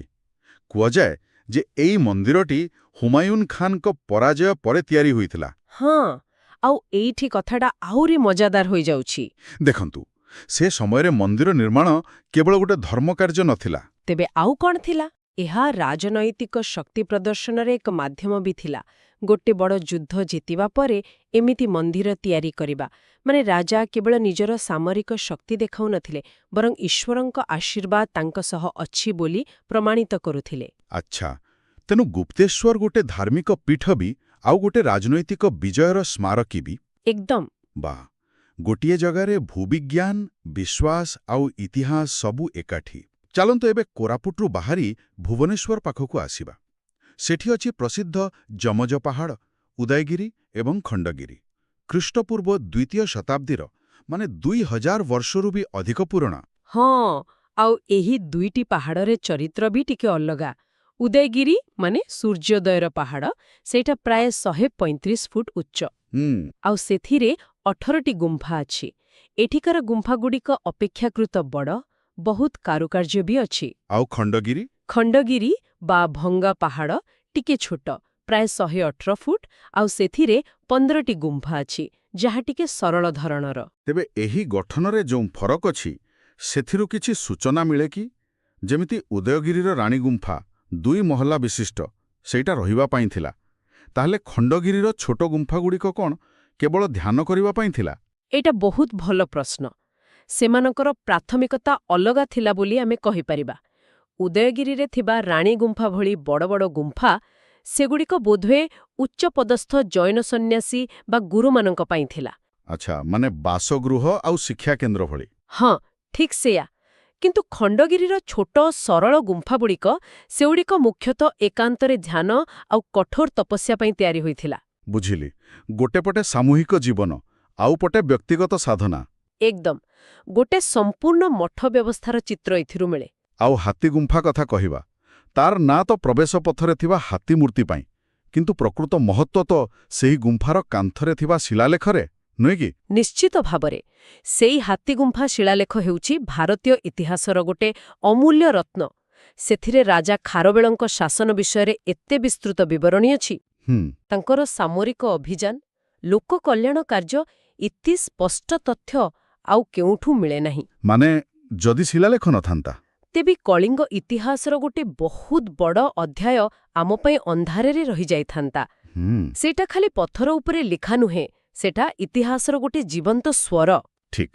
ତେବେ ଏହି ଗୁମ୍ଫାଗୁଡ଼ିକ ଯେମିତି ଜୈନ ଧର୍ମର କଥା କହୁଛି, ସେମିତି ଓଡ଼ିଶାର ମାଟି ଆଉ ଏକ ମହାନ ଧର୍ମ, ବୌଦ୍ଧ ଧର୍ମର ବି ମୂକ ସାକ୍ଷୀ। ଚାଲନ୍ତୁ ଏବେ ସେହି ଇତିହାସର ପ୍ରତିଧ୍ୱନି ଶୁଣିବା, ଯାହା କଟକ ଜିଲ୍ଲାରେ ଲୁଚି ରହିଛି। ହଁ, କଟକ ଜିଲ୍ଲାରେ ଲଳିତଗିରି, ରତ୍ନଗିରି ଆଉ ଉଦୟଗିରିକୁ ମିଶାଇ ଡାଇମଣ୍ଡ ଟ୍ରାଏଙ୍ଗଲ କୁହାଯାଏ। ହୀରକ ତ୍ରିଭୁଜ। ହଁ, ଏହା ଏକଦା ବୌଦ୍ଧ ଧର୍ମ ଆଉ ଦର୍ଶନର ଏକ ବିଶାଳ କେନ୍ଦ୍ର ଥିଲା। ଆମ ଉତ୍ସରେ ଥିବା ଲଳିତଗିରି ସେଥିରୁ ଗୋଟିଏ। ଏଠି ଖନନରୁ ବଡ଼ ବଡ଼ ସ୍ତୂପ, ମଠ ବହୁତ କିଛି ମିଳିଛି। ଆଚ୍ଛା। ଆଉ ସବୁଠୁ ଗୁରୁତ୍ୱପୂର୍ଣ୍ଣ କଥା ହେଉଛି ଏଠାରୁ ମିଳିଥିବା କରଣ୍ଡକ ଭିତରେ ସ୍ୱୟଂ ଗୌତମ ବୁଦ୍ଧଙ୍କର ଅସ୍ଥିଧାତୁ ଥିବାର ଅନୁମାନ କରାଯାଏ। ଏହା ତ ଅବିଶ୍ୱାସନୀୟ। ମାନେ ଏହି ଜାଗା କେବଳ ଏକ ଶିକ୍ଷାକେନ୍ଦ୍ର ନଥିଲା, ବରଂ ବୌଦ୍ଧ ଧର୍ମାବଲମ୍ବୀଙ୍କ ପାଇଁ ଏକ ଅତ୍ୟନ୍ତ ପବିତ୍ର ତୀର୍ଥସ୍ଥଳୀ ଥିଲା। ନିଶ୍ଚୟ। ଏହାଛଡ଼ା ଚାନ୍ଦିଆ ଆଉ ଚଣ୍ଡେଶ୍ୱରରୁ ମିଳିଥିବା ଅବଶେଷ ଏସବୁ ମିଶି ଗୋଟେ ବଡ଼ ଚିତ୍ର ଦେଖାଏ ଯେ ଓଡ଼ିଶାରେ କେବଳ କଳିଙ୍ଗ ଯୁଦ୍ଧ ପରେ ବୌଦ୍ଧ ଧର୍ମ ଆସିନଥିଲା, ବରଂ ପରେ ଏହା ବଜ୍ରଯାନ ଭଳି ଏକ ପ୍ରମୁଖ ଶାଖାର ବିକାଶ କ୍ଷେତ୍ର ବି ଥିଲା। ଆଉ ଯେତେବେଳେ ବୌଦ୍ଧ ଧର୍ମ କଥା ଆସେ, ସମ୍ରାଟ ଅଶୋକ ଆଉ ଧଳିକୁ ତ ଭୁଲି ହେବନି। ଧଳି ଖାଲି ଗୋଟେ ପାହାଡ଼ ନୁହେଁ, ଏହା ଗୋଟେ ସାମ୍ରାଜ୍ୟର ହୃଦୟ ପରିବର୍ତ୍ତନର ସାକ୍ଷୀ। କିନ୍ତୁ ମୋର ଗୋଟେ ପ୍ରଶ୍ନ ଅଛି, ଶିଳାଲେଖର ଠିକ୍ ଉପରେ ଯେଉଁ ପଥର ଖୋଦା ହାତୀ ଅଛି, କେବଳ ହାତୀ ହିଁ କାହିଁକି? ଏଇଟା ଏକ ଅତ୍ୟନ୍ତ ଗୁରୁତ୍ୱପୂର୍ଣ୍ଣ ପ୍ରଶ୍ନ। ଦେଖନ୍ତୁ, ବୌଦ୍ଧ ପରମ୍ପରାରେ ହାତୀର ଏକ ବିଶେଷ ସ୍ଥାନ ଅଛି। କୁହାଯାଏ ମାତା ମାୟାଦେବୀ ସ୍ୱପ୍ନରେ ଏକ ଶ୍ୱେତ ହସ୍ତୀ ତାଙ୍କ ଗର୍ଭରେ ପ୍ରବେଶ କରିବାର ଦେଖିଥିଲେ, ଯାହା ଦୁଦ୍ଧଙ୍କ ଜନ୍ମର ସୂଚନା ଥିଲା।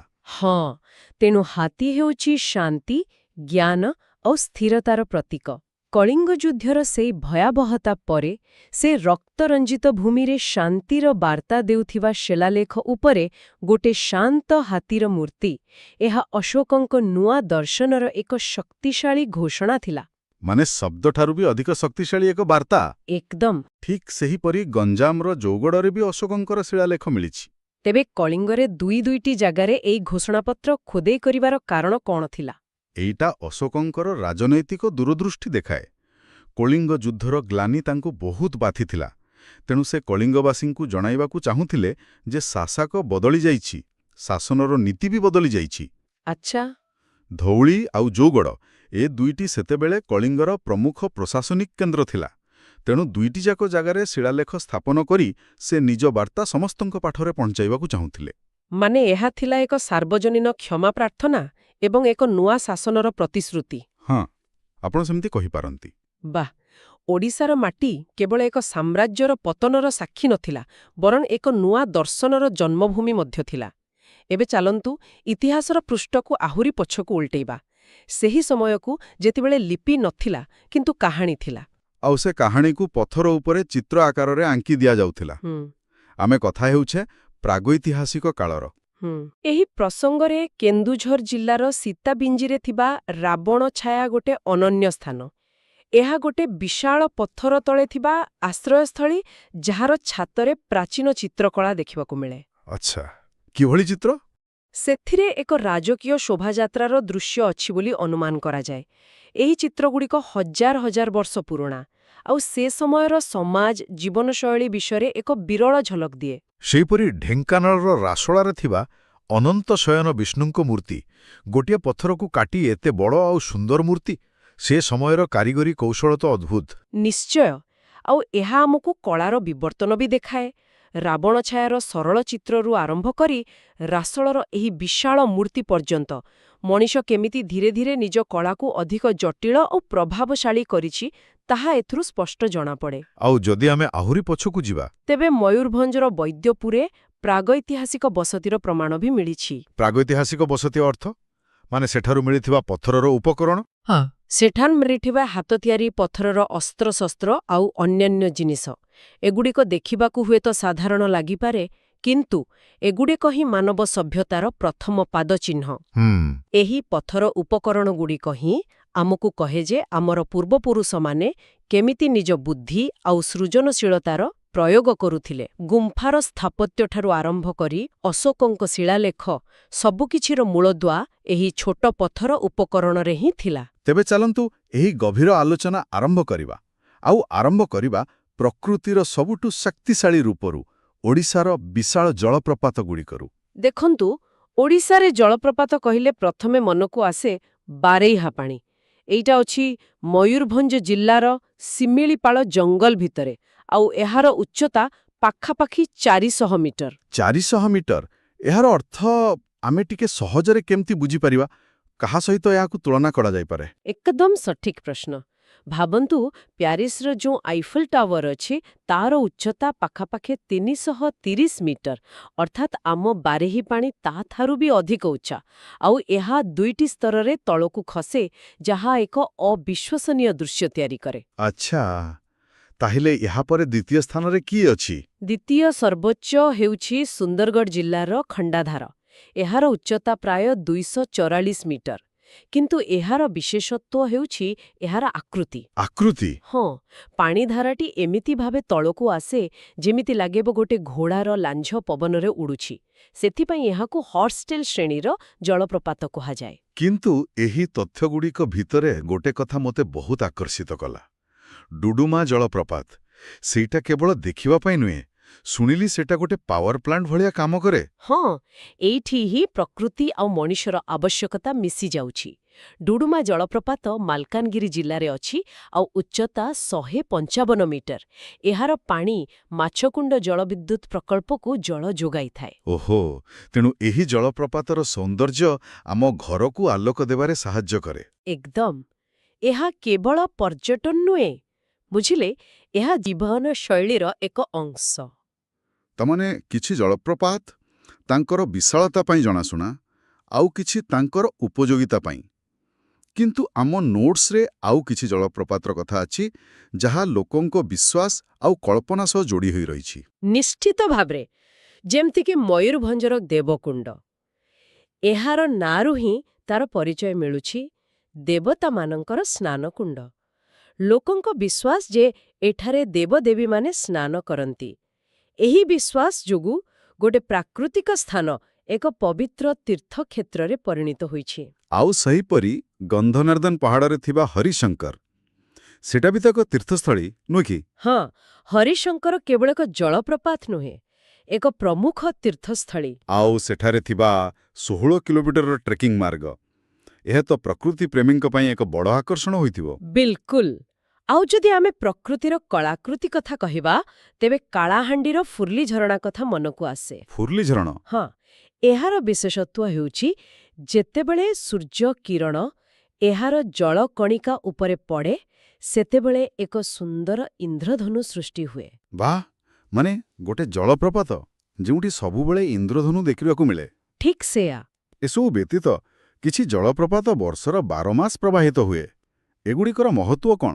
ଏଗୁଡ଼ିକୁ ବାରମାସୀ ଜଳପ୍ରପାତ କୁହାଯାଏ, ଆଉ ପରିବେଶ ପାଇଁ ଏଗୁଡ଼ିକ ଅତ୍ୟନ୍ତ ଗୁରୁତ୍ୱପୂର୍ଣ୍ଣ। କେନ୍ଦୁଝରର ସାନ ଘାଗରା ଓ ବଡ଼ ଘାଗରା, ଆଉ ଶିମିଳିପାଳି ଭିତରେ ଥିବା ଜୋରନ୍ଦା? ହଁ, ଜୋରନ୍ଦା, ଏଗୁଡ଼ିକର ନିରନ୍ତର ପ୍ରବାହ ସ୍ଥାନୀୟ ଜଙ୍ଗଲର ଜୀବଜନ୍ତୁ ଓ ଉଦ୍ଭିଦ ପାଇଁ ଜୀବନରେଖା ଭଳି କାମ କରେ। ତେବେ ଜଳପ୍ରପାତଗୁଡ଼ିକ କେବଳ ପାଣିର ଧାରା ନୁହେଁ, ସେଗୁଡ଼ିକ ଶକ୍ତି, ଆସ୍ଥା, କଳା ଆଉ ଜୀବନର ଉତ୍ସ। ତେବେ ଗୋଟେ ପଟେ ଜଳପ୍ରପାତର ଶକ୍ତି, ଅନ୍ୟପଟେ ଗୁମ୍ଫା ଆଉ ପଥରରେ ଖୋଦିତ ଇତିହାସ। ଏହିସବୁ କାହାଣୀ ଆଉ କଳାକୃତିକୁ ଆଜିର ଦିନରେ କେଉଁଠି ସାଇତି ରଖାଯାଇଛି?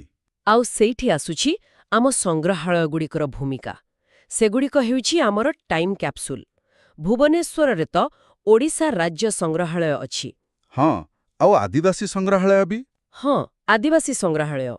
ଓଡ଼ିଶାରେ 62ର ଅଧିକ ଜନଜାତି ବାସ କରନ୍ତି। ସେମାନଙ୍କର ନିଜସ୍ୱ ଭାଷା, ସଂସ୍କୃତି ସବୁକିଛି ଅଲଗା। ସେହି ସଂଗ୍ରହାଳୟଟି ସେମାନଙ୍କର ଜୀବନ୍ତ ସଂସ୍କୃତିର ପ୍ରତିଫଳନ। ଆଉ କଳାଭୂମି? କଳାଭୂମି ବା ଓଡ଼ିଶା ହସ୍ତଶିଳ୍ପ ସଂଗ୍ରହାଳୟ ହେଉଛି ଆମ ରାଜ୍ୟର କାରିଗରମାନଙ୍କୁ ଏକ ସମ୍ମାନ। ପଟ୍ଟଚିତ୍ରଠାରୁ ଆରମ୍ଭ କରି ତାରକସି କାମ ପର୍ଯ୍ୟନ୍ତ ଓଡ଼ିଶାର ପ୍ରତ୍ୟେକ କୋଣର କଳାକୁ ଏଠାରେ ଦେଖିବାକୁ ମିଳେ। କିନ୍ତୁ ଏହି ତାଲିକାରେ ଗୋଟିଏ ସଂଗ୍ରହାଳୟ ମୋତେ ଟିକେ ଆଶ୍ଚର୍ଯ୍ୟ କରୁଛି। ଓଡ଼ିଶା ରାଜ୍ୟ ସାମୁଦ୍ରିକ ସଂଗ୍ରହାଳୟ। ସେଇଟା କଟକରେ ଅଛି, କିନ୍ତୁ କଟକ ତ ସମୁଦ୍ର କୂଳରେ ନୁହେଁ। ତେବେ ସେଠାରେ ଏକ ସାମୁଦ୍ରିକ ସଂଗ୍ରହାଳୟ କାହିଁକି? ଏହା ପଛରେ ଏକ ବହୁତ ବଡ଼ ଐତିହାସିକ କାରଣ ରହିଛି। ଦେଖନ୍ତୁ, ଆଜିର କଟକ ସମୁଦ୍ରକୂଳରେ ନଥିଲେ ମଧ୍ୟ ହଜାର ହଜାର ବର୍ଷ ତଳେ ଏହା ଏକ ପ୍ରମୁଖ ନଦୀବନ୍ଦର ଥିଲା। ଆଚ୍ଛା, ମହାନଦୀ ମାଧ୍ୟମରେ? ହଁ, ମହାନଦୀ ମାଧ୍ୟମରେ ଛୋଟ ଛୋଟ ଜାହାଜ ସମୁଦ୍ର ପର୍ଯ୍ୟନ୍ତ ଯାତାୟାତ କରୁଥିଲା। ଏହି ସଂଗ୍ରହାଳୟ ଆମକୁ ପ୍ରାଚୀନ କଳିଙ୍ଗର ସେହି ଗୌରବମୟ ସାମୁଦ୍ରିକ ବାଣିଜ୍ୟର କଥା ମନେ ପକାଇଦିଏ। ଆମ ସାଧବ ପୁଅମାନେ ବୋଇତରେ ବାଲି, ଜାଭା, ସୁମାତ୍ରା ପର୍ଯ୍ୟନ୍ତ ଯାଉଥିଲେ। ୱାହ, ଏହା ତ ପୁରା ଇତିହାସକୁ ଏକ ନୂଆ ଦୃଷ୍ଟିକୋଣରୁ ଦେଖିବାର ସୁଯୋଗ ଦେଉଛି। ଏବେ ଏତେ ସବୁ ତଥ୍ୟକୁ ମନେ ରଖିବା ପାଇଁ ଆମ ନୋଟ୍ସରେ ଏକ ଡିଷ୍ଟ୍ରିକ୍ଟ ଚିଟ୍ ସିଟ୍ ଅଛି। ଚାଲନ୍ତୁ ସେଇଟାକୁ ଟିକେ ଦେଖିବା। ହଁ, ଏହାଦ୍ୱାରା ଆମେ ବୋଧେ ମାନସିକ ମାନଚିତ୍ର ତିଆରି କରିପାରିବା। ପ୍ରଥମେ ମୟୂରଭଞ୍ଜ। ଏଠାରେ ପ୍ରକୃତି ଆଉ ଇତିହାସ ଦୁଇଟା ଯାକ ଏକାଠି ଦେଖିବାକୁ ମିଳେ। ଗୋଟେ ପଟେ ରାଜ୍ୟର ସବୁଠୁ ଉଚ୍ଚ ଜଳପ୍ରପାତ ବାରେହିପାଣି, ଜୋରନ୍ଦା ଆଉ ପବିତ୍ର ଦେବକୁଣ୍ଡ, ଆଉ ଅନ୍ୟପଟେ ବୈଦ୍ୟପୁର ଭଳି ପ୍ରାଗୈତିହାସିକ ସ୍ଥଳୀ। ଠିକ୍। ତାପରେ ଆସୁଛି କେନ୍ଦୁଝର। ଏଠାରେ ସାନ ଘାଗରା ଓ ବଡ଼ ଘାଗରା, ଆଉ ଅନ୍ୟପଟେ ରାବଣଛାୟାର ପ୍ରାଚୀନ ପଥର ଚିତ୍ରକଳା। ଏକଦମ। ଆଉ ଖୋର୍ଦ୍ଧା ଏବଂ ଭୁବନେଶ୍ୱର ହେଉଛି ଆମର ପ୍ରଶାସନିକ ଏବଂ ଐତିହାସିକ କେନ୍ଦ୍ର। ଉଦୟଗିରି, ଖଣ୍ଡଗିରି, ଧଉଳି ଆଉ ରାଜ୍ୟର ପ୍ରମୁଖ ସଂଗ୍ରହାଳୟଗୁଡ଼ିକ। ଏହି ସ୍ଥାନ ଇତିହାସ ତିଆରି କରିଛି ଆଉ ଇତିହାସକୁ ସାଇତି ମଧ୍ୟ ରଖିଛି। ଶେଷରେ ଦକ୍ଷିଣ ଓଡ଼ିଶାର କୋରାପୁଟ ଓ ମାଲକାନଗିରି। ଏଠି ଗୁପ୍ତେଶ୍ୱର ଗୁମ୍ଫାର ରହସ୍ୟ ଆଉ ଡୁଡୁମା ଜଳପ୍ରପାତର ଶକ୍ତି। ହଁ, ଏହି ସାରାଂଶ ସବୁକିଛିକୁ ବହୁତ ସୁନ୍ଦର ଭାବରେ ଯୋଡ଼ି ଦେଉଛି। ଏବେ ଯେତେବେଳେ ଆମେ ଏସବୁ ବିଷୟରେ ଆଲୋଚନା କରିସାରିଛେ, ଚାଲନ୍ତୁ କିଛି ମୁଖ୍ୟ ବିନ୍ଦୁକୁ ପୁଣିଥରେ ମନେ ପକାଇବା। ଠିକ୍ ଅଛି। ପ୍ରଥମ କଥା, ହାତୀ ଫାଟକ ବା ଏଲିଫେଣ୍ଟ ଗେଟ୍ ଆମେ କେଉଁଠି ଦେଖିବାକୁ ପାଇବା? ସେଇଟା ହେଉଛି ଉଦୟଗିରିର ହାତୀ ଗୁମ୍ଫା। ଏହା କେବଳ ଏକ ସୁନ୍ଦର କାରୁକାର୍ଯ୍ୟ ନୁହେଁ, ବରଂ 2000 ବର୍ଷ ତଳର କଳିଙ୍ଗ ଇତିହାସର ଏକ ଗୁରୁତ୍ୱପୂର୍ଣ୍ଣ ପ୍ରବେଶଦ୍ୱାର। ଦ୍ୱିତୀୟରେ, ଦେବଦେବୀଙ୍କ ସ୍ନାନକୁଣ୍ଡ କେଉଁଠି ଅଛି? ଏହା ହେଉଛି ମୟୂରଭଞ୍ଜର ଦେବକୁଣ୍ଡ। ଏହା ଦର୍ଶାଏ କିପରି ଏକ ପ୍ରାକୃତିକ ଜଳାଶୟ ସ୍ଥାନୀୟ ଲୋକଙ୍କ ଆଧ୍ୟାତ୍ମିକ ବିଶ୍ୱାସର କେନ୍ଦ୍ରବିନ୍ଦୁ ପାଲଟିପାରେ। ଆଉ କେଉଁ ଜଳପ୍ରପାତ ଆମକୁ ବିଜୁଳି ଶକ୍ତି ମଧ୍ୟ ଦେଇଥାଏ? ସେଇଟା ହେଉଛି ଡୁଡୁମା ଜଳପ୍ରପାତ, ଯାହା ମାଛକୁଣ୍ଡ ଡ୍ୟାମ୍କୁ ଜଳ ଯୋଗାଏ। ପ୍ରକୃତି ଏବଂ ପ୍ରଯୁକ୍ତିବିଦ୍ୟା ମଧ୍ୟରେ ସମନ୍ୱୟର ଏକ ସୁନ୍ଦର ଉଦାହରଣ। ଆଉ ଶେଷରେ, ସବୁଠୁ ରହସ୍ୟମୟ ବର୍ଦ୍ଧିଷ୍ମ ଶିବଲିଙ୍ଗ, ସେଟା କେଉଁଠି ଅଛି? ଏହା କୋରାପୁଟର ଗୁପ୍ତେଶ୍ୱର ଗୁମ୍ଫାରେ ଅଛି। ବିଜ୍ଞାନ ଓ ବିଶ୍ୱାସର ସେହି ସୂକ୍ଷ୍ମ ରେଖା ଉପରେ ଏହା ଅବସ୍ଥିତ। ଆଜିର ଆଲୋଚନା ସତରେ ଏକ ଯାତ୍ରା ଭଳି ଥିଲା। ଆମେ ଓଡ଼ିଶାର ବିଶାଳ ଜଳପ୍ରପାତରୁ ଆରମ୍ଭ କରି ପାହାଡ଼ କାଟି ତିଆରି ହୋଇଥିବା ଗୁମ୍ଫା ଦେଇ ଶେଷରେ ସଂଗ୍ରହାଳୟର ପହଞ୍ଚିଲେ, ଯେଠି ଏହିସବୁ କାହାଣୀ ସାଇତା ହୋଇ ରହିଛି। ହଁ, ଏହି ତଥ୍ୟଗୁଡ଼ିକ କେବଳ କେଉଁଠି କ'ଣ ଅଛି ତାହା କହୁନାହିଁ, ଏହା ଏକ ଗଭୀର ଚିନ୍ତା ସୃଷ୍ଟି କରୁଛି। ଆମେ ଦେଖିଲେ କିପରି ଏକ ପ୍ରାକୃତିକ ସୌନ୍ଦର୍ଯ୍ୟ, ଯେପରିକି ଏକ ଜଳପ୍ରପାତ, ସେହି ଅଞ୍ଚଳର ସାଂସ୍କୃତିକ ଏବଂ ଆଧ୍ୟାତ୍ମିକ ବିଶ୍ୱାସକୁ ଗଢ଼ିଛି। ପୁଣି ସେହି ବିଶ୍ୱାସର ପ୍ରତିଫଳନ ଆମେ ଉଦୟଗିରିର ମୂର୍ତ୍ତିରେ କିମ୍ବା କଳାଭୂମିର ପଟ୍ଟଚିତ୍ରରେ ଦେଖିବାକୁ ପାଉଛେ। ପ୍ରକୃତି ଏବଂ ସଂସ୍କୃତି ମଧ୍ୟରେ ଥିବା ହିଁ ଅଦୃଶ୍ୟ ସୂତାଟି ହିଁ ବୋଧହୁଏ ଓଡ଼ିଶାର ପ୍ରକୃତ ପରିଚୟ, ଯାହାକୁ ଅଧିକ ଅନୁସନ୍ଧାନ କରିବାର ଆବଶ୍ୟକତା ରହିଛି। ଆଜିର ଆଲୋଚନାକୁ ସ୍ୱାଗତ। ଆମେ ଯେତେବେଳେ ଓଡ଼ିଶା ପର୍ଯ୍ୟଟନ କଥା ଭାବୁ, ସାଧାରଣତଃ ମନକୁ କ'ଣ ଆସେ? ସେଇ ପୁରୀ, କୋଣାର୍କ, ଭୁବନେଶ୍ୱର, ସ୍ୱର୍ଣ୍ଣ ତ୍ରିଭୁଜ ନା? କିନ୍ତୁ ଆଜି ଆମ ପାଖରେ ଯେଉଁ ସରକାରୀ ଗାଇଡ୍ ଅଛି, ଓଡ଼ିଶା ପର୍ଯ୍ୟଟନ ନୀତି 2022, ସେଟା ଏକ ସମ୍ପୂର୍ଣ୍ଣ ନୂଆ କାହାଣୀ କହିବାକୁ ଚେଷ୍ଟା କରୁଛି। ନମସ୍କାର। ଆଉ ସେହି ନୂଆ କାହାଣୀଟି ମୁଁ ବହୁତ ରୋଚକ ମନେ ହେଉଛି। ଏଇଟା କେବଳ କିଛି ନୂଆ ଜାଗା ଯୋଡ଼ିବା କଥା ନୁହଁ, ଲୋକମାନେ ଓଡ଼ିଶାକୁ କେଉଁ ଦୃଷ୍ଟିରେ ଦେଖିବେ, ସେହି ଦୃଷ୍ଟିକୋଣକୁ ହିଁ ବଦଳାଇବାର ଏକ ପ୍ରୟାସ। ଏକଦମ। ତେବେ ଚାଲନ୍ତୁ ଆଜିର ଆଲୋଚନାରେ ଆମେ ସେହି କାହାଣୀର ଟିକେ ଗଭୀରକୁ ଯିବା। ଏହାର ମୂଳଦୁଆ କ'ଣ ଏବଂ ଏହି କାହାଣୀ ଓଡ଼ିଶାକୁ କେଉଁ ଦିଗରେ ନେବାକୁ ଚାହୁଁଛି, ସେସବୁକୁ ଟିକେ ଖୋଲି ଦେଖିବା।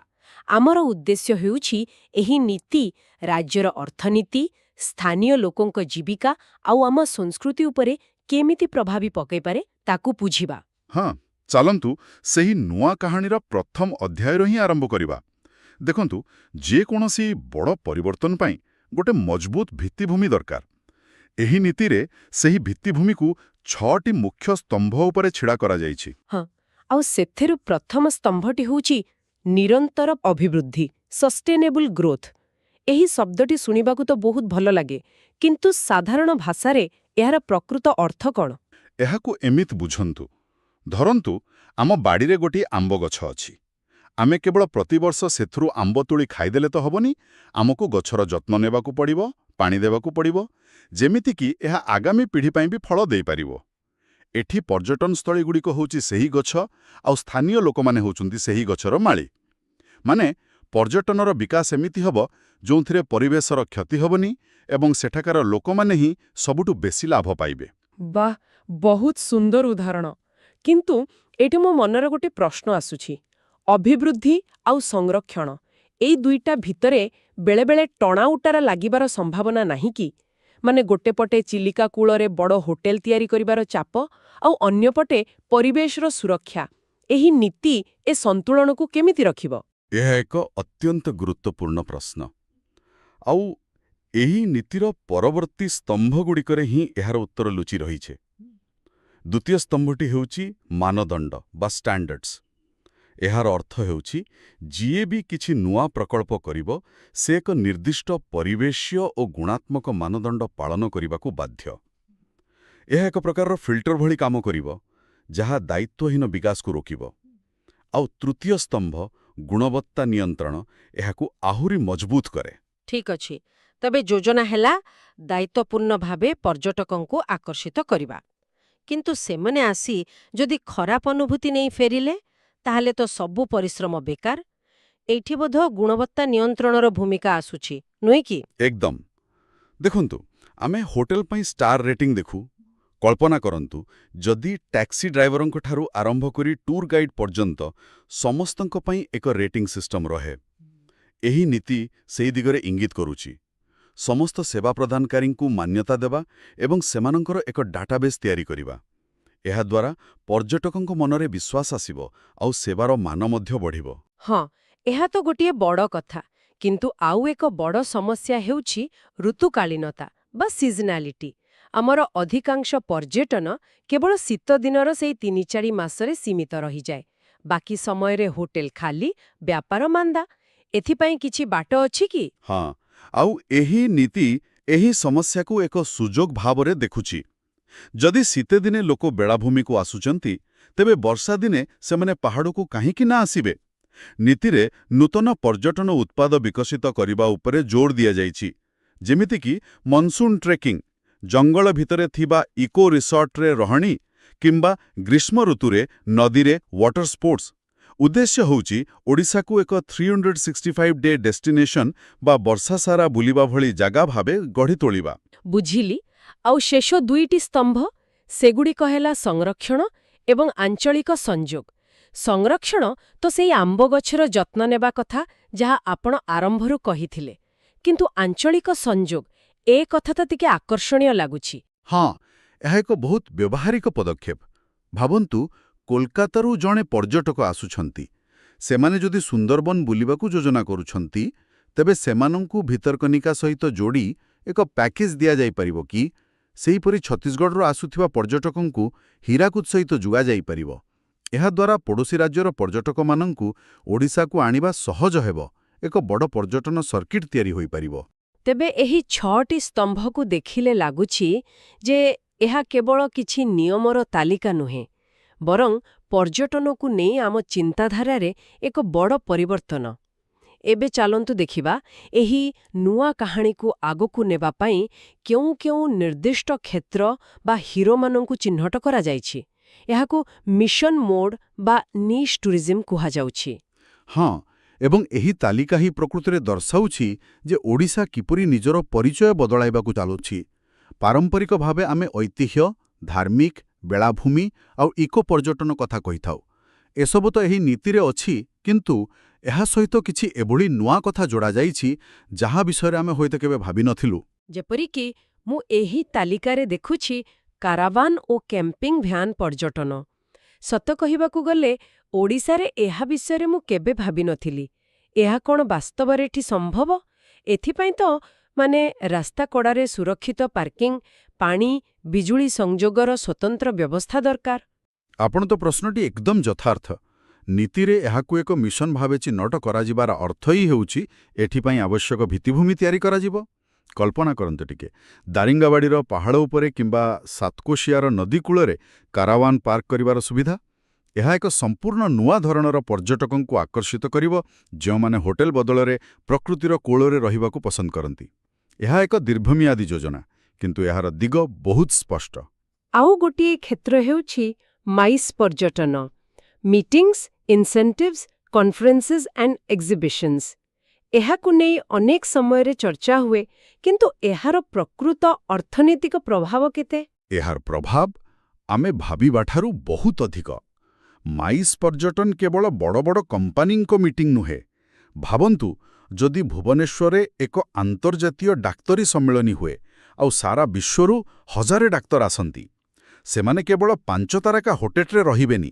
ସେମାନେ ସ୍ଥାନୀୟ ବଜାରରୁ ହସ୍ତଶିଳ୍ପ କିଣିବେ, ଟ୍ୟାକ୍ସି ବ୍ୟବହାର କରିବେ, ସ୍ଥାନୀୟ ରେଷ୍ଟୁରାଣ୍ଟରେ ଖାଇବେ, ଆଉ ସମୟ ମିଳିଲେ ପୁରୀ କୋଣାର୍କ ବୁଲିଯିବେ। ଜଣେ ମାଇସ୍ ପର୍ଯ୍ୟଟକ ଜଣେ ସାଧାରଣ ପର୍ଯ୍ୟଟକଙ୍କ ତୁଳନାରେ ପ୍ରାୟ 3ରୁ 4 ଗୁଣ ଅଧିକ ଖର୍ଚ୍ଚ କରନ୍ତି। ତେଣୁ ଏହାର ଅର୍ଥନୈତିକ ପ୍ରଭାବ ବହୁତ ବେଶୀ। ବାଃ, ଏହି ତାଲିକାରେ ଆହୁରି ଅଛି ସ୍ୱାସ୍ଥ୍ୟ ଓ ସୁସ୍ଥତା ପର୍ଯ୍ୟଟନ, କ୍ରୁଜ୍ ପର୍ଯ୍ୟଟନ, ଦୁଃସାହସିକ ପର୍ଯ୍ୟଟନ। କିନ୍ତୁ ଯେଉଁଟା ମୋତେ ସବୁଠୁ ଅଧିକ ଆକର୍ଷିତ କରୁଛି ତାହା ହେଉଛି ବାଲୁକା କଳା ପର୍ଯ୍ୟଟନ। ଏହା ତ ଓଡ଼ିଶାରେ ଏକ ସ୍ୱତନ୍ତ୍ର ପରିଚୟ। ଏହାକୁ ଏକ ପର୍ଯ୍ୟଟନ ଉତ୍ପାଦ ଭାବେ ବିକଶିତ କରିବାର ପରିକଳ୍ପନାଟି ବେଶ୍ ନିଆରା। ନିଶ୍ଚିତ ଭାବରେ ଏହା ହିଁ ତ ଦୂରଦୃଷ୍ଟି। ଆମେ କେବଳ ସୁଦର୍ଶନ ପଟ୍ଟନାୟକକୁ ଦେଖି ଗର୍ବ କରିବାରେ ସୀମିତ ନ ରହି ଏହି କଳାକୁ ଏକ ଅନୁଭୂତିରେ ପରିଣତ କରିପାରିବା। କଳ୍ପନା କରନ୍ତୁ, ପୁରୀ ବେଳାଭୂମିରେ ଏକ ସ୍ଥାୟୀ ବାଲୁକା କଳା ଗ୍ରାମ ତିଆରି ହୋଇଛି, ଯେଉଁଠି ପର୍ଯ୍ୟଟକମାନେ କେବଳ କଳା ଦେଖିବେନି, ବରଂ ନିଜେ ମଧ୍ୟ ତାହା ଶିଖିପାରିବେ। ଏହା ଏକ ଅନନ୍ୟ, କମ୍ ଖର୍ଚ୍ଚଯୁକ୍ତ ଏବଂ ପରିବେଶ ଅନୁକୂଳ ପର୍ଯ୍ୟଟନର ମାଧ୍ୟମ ହୋଇପାରେ। ଆଉ ଏହା ଓଡ଼ିଶାକୁ ସାରା ବିଶ୍ୱରେ ଏକ ସ୍ୱତନ୍ତ୍ର ପରିଚୟ ଦେବ। ତେବେ ଏହି ସବୁ ପ୍ରୟାସ, ଏହି ନୂଆ କାହାଣୀର ଶେଷ ଲକ୍ଷ୍ୟ କ'ଣ? ଆମ ସୂତ୍ରରେ ସ୍ପଷ୍ଟ ଭାବେ ଉଲ୍ଲେଖ ଅଛି ଯେ ପର୍ଯ୍ୟଟକଙ୍କ ସଂଖ୍ୟା ଦୃଷ୍ଟିରୁ ଭାରତର ଅଗ୍ରଣୀ ରାଜ୍ୟମାନଙ୍କ ମଧ୍ୟରୁ ଗୋଟିଏ ହେବା। ଏହା ଏକ ବହୁତ ବଡ଼ ଲକ୍ଷ୍ୟ। ଏହା କ'ଣ ବାସ୍ତବରେ ସମ୍ଭବ? ଦେଖନ୍ତୁ, ଲକ୍ଷ୍ୟ ବଡ଼ ହେଲେ ହିଁ ପ୍ରୟାସ ବଡ଼ ହୁଏ। କିନ୍ତୁ ଏଠି କେବଳ ସଂଖ୍ୟା ବଢ଼ାଇବା କଥା କୁହାଯାଉ ନାହିଁ। ଯେତେବେଳେ ଆପଣ ଏତେ ପ୍ରକାରର ବିକଳ୍ପ ସୃଷ୍ଟି କରୁଛନ୍ତି, ଇକୋ ଟୁରିଜିମ୍, ଆଡଭେଞ୍ଚର, କାରାଭାନ, ମାଇସ୍, ସେତେବେଳେ ଆପଣ ବିଭିନ୍ନ ପ୍ରକାରର ପର୍ଯ୍ୟଟକଙ୍କୁ ଆକର୍ଷିତ କରୁଛନ୍ତି। ଜଣେ ବ୍ୟାକପ୍ୟାକର ଠାରୁ ଆରମ୍ଭ କରି ଏକ କମ୍ପାନୀର ସିଇଓ ପର୍ଯ୍ୟନ୍ତ ସମସ୍ତଙ୍କ ପାଇଁ ଓଡ଼ିଶାରେ କିଛି ନା କିଛି ରହିବ। ତେଣୁ ଏହି ରଣନୀତି କେବଳ ସଂଖ୍ୟା ପାଇଁ ନୁହେଁ, ବରଂ ଓଡ଼ିଶାକୁ ଏକ ସମ୍ପୂର୍ଣ୍ଣ ଏବଂ ବହୁମୁଖୀ ପର୍ଯ୍ୟଟନସ୍ଥଳୀ ଭାବରେ ପ୍ରତିଷ୍ଠିତ କରିବା ପାଇଁ ଉଦ୍ଦିଷ୍ଟ। ତେବେ ଆଜିର ଆଲୋଚନାରୁ ଯାହା ବୁଝାପଡ଼ୁଛି, ସବୁଠୁ ବଡ଼ କଥା ହେଲା ଏହି ନୀତି ଓଡ଼ିଶାର ପର୍ଯ୍ୟଟନ ପରିଚୟକୁ କେବଳ ମନ୍ଦିରରୁ ଅନୁଭୂତି ଆଡ଼କୁ ନେଇଯିବାକୁ ଚେଷ୍ଟା କରୁଛି। କେବଳ ସ୍ଥାନ ଦେଖିବା ନୁହେଁ, ବରଂ ଜଙ୍ଗଲରେ କ୍ୟାମ୍ପିଂ କରିବା, ୟଟ୍ରେ ବୁଲିବା କିମ୍ବା ନିଜ ହାତରେ ବାଲୁକା କଳା ଶିଖିବା, ଏହା ହିଁ ପ୍ରକୃତ ପରିବର୍ତ୍ତନ। ଆପଣ ଏକଦମ ଠିକ୍ ସାରାଂଶ ବାହାର କଲେ। ଏହି ନୀତିଗତ ଢାଞ୍ଚା କାଗଜ କଲମରେ ବହୁତ ପ୍ରଭାବଶାଳୀ ଲାଗୁଛି। ଏହା ଜିଲ୍ଲାସ୍ତରୀୟ ପର୍ଯ୍ୟଟନ ବିକାଶ ପାଇଁ ଏକ ମଜବୁତ ଭିତ୍ତିଭୂମି ସ୍ଥାପନ କରୁଛି। କିନ୍ତୁ ଏହା ଶେଷରେ ଏକ ଗୁରୁତ୍ୱପୂର୍ଣ୍ଣ ପ୍ରଶ୍ନ ମଧ୍ୟ ଛିଡ଼ା କରାଉଛି। କି ପ୍ରଶ୍ନ? ପ୍ରଶ୍ନଟି କେବଳ ଏହା ନୁହେଁ ଯେ ଏହି ବୃହତ୍ ରଣନୀତି ତୃଣମୂଳ ସ୍ତରରେ କିପରି କାର୍ଯ୍ୟକାରୀ ହେବ। ତାଠାରୁ ବଡ଼ ପ୍ରଶ୍ନ ହେଉଛି ପରିଚୟର। ଯେତେବେଳେ ଆମେ ଓଡ଼ିଶାର ଲୁକାୟିତ ରତ୍ନଗୁଡ଼ିକୁ ଦୁନିଆ ସାମ୍ନାକୁ ଆଣିବା, ସେତେବେଳେ ଆମେ ବ୍ୟବସାୟିକ ପର୍ଯ୍ୟଟନର ଚାପରୁ ସେହି ସ୍ଥାନଗୁଡ଼ିକର ସ୍ୱତନ୍ତ୍ର ସ୍ଥାନୀୟ ଚରିତ୍ରକୁ ରକ୍ଷା କରିପାରିବା ତ? 100ଟି କାରାଭାନ ଗୋଟେ ଛୋଟ ଆଦିବାସୀ ଗାଁ ଦେଇ ଗଲାପରେ ସେ ଗାଁର ମୌଳିକତା ଆଉ ସମାନ ରହିବ କି? ବିକାଶ ଏବଂ ସଂରକ୍ଷଣରେ ଏହି ସୂକ୍ଷ୍ମ ସନ୍ତୁଳନକୁ ବାସ୍ତବ କ୍ଷେତ୍ରରେ ବଜାୟ ରଖିବା ହିଁ ସବୁଠାରୁ ବଡ଼ ଆହ୍ୱାନ ହେବ। ଆଉ ଏହି ପ୍ରଶ୍ନର ଉତ୍ତର ହିଁ ଓଡ଼ିଶା ପର୍ଯ୍ୟଟନର ଭବିଷ୍ୟତ ନିର୍ଦ୍ଧାରଣ କରିବ। ଆସନ୍ତୁ ଏବେ ଓଡ଼ିଶାର ଜିଲ୍ଲାଭିତ୍ତିକ ପର୍ଯ୍ୟଟନ ସ୍ଥଳୀଗୁଡ଼ିକ ବିଷୟରେ ଏକ ବିସ୍ତୃତ ଆଲୋଚନା କରିବା।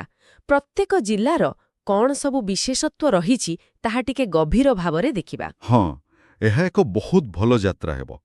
କାରଣ ଏଇଥିରୁ ହିଁ ଓଡ଼ିଶାର ବିବିଧତା ସ୍ପଷ୍ଟ ହେବ। କୋଉଠି ପ୍ରକୃତିର ସୌନ୍ଦର୍ଯ୍ୟ ତ ଆଉ କୋଉଠି ଇତିହାସ ଆଉ ଆଧ୍ୟାତ୍ମିକତାର ମିଳର। ଠିକ୍। ତେବେ କେଉଁଠାରୁ ଆରମ୍ଭ କରିବା? ମୋତେ ଲାଗୁଛି ଚାଲନ୍ତୁ ଅନୁଗୁଳରୁ ଆରମ୍ଭ କରିବା। ଅନୁଗୁଳ? ହଁ, ସେଠି ତ ଦେଉଳଝରିର ଉଷ୍ମ ପ୍ରସ୍ରବଣ ଅଛି। ଏକଦମ।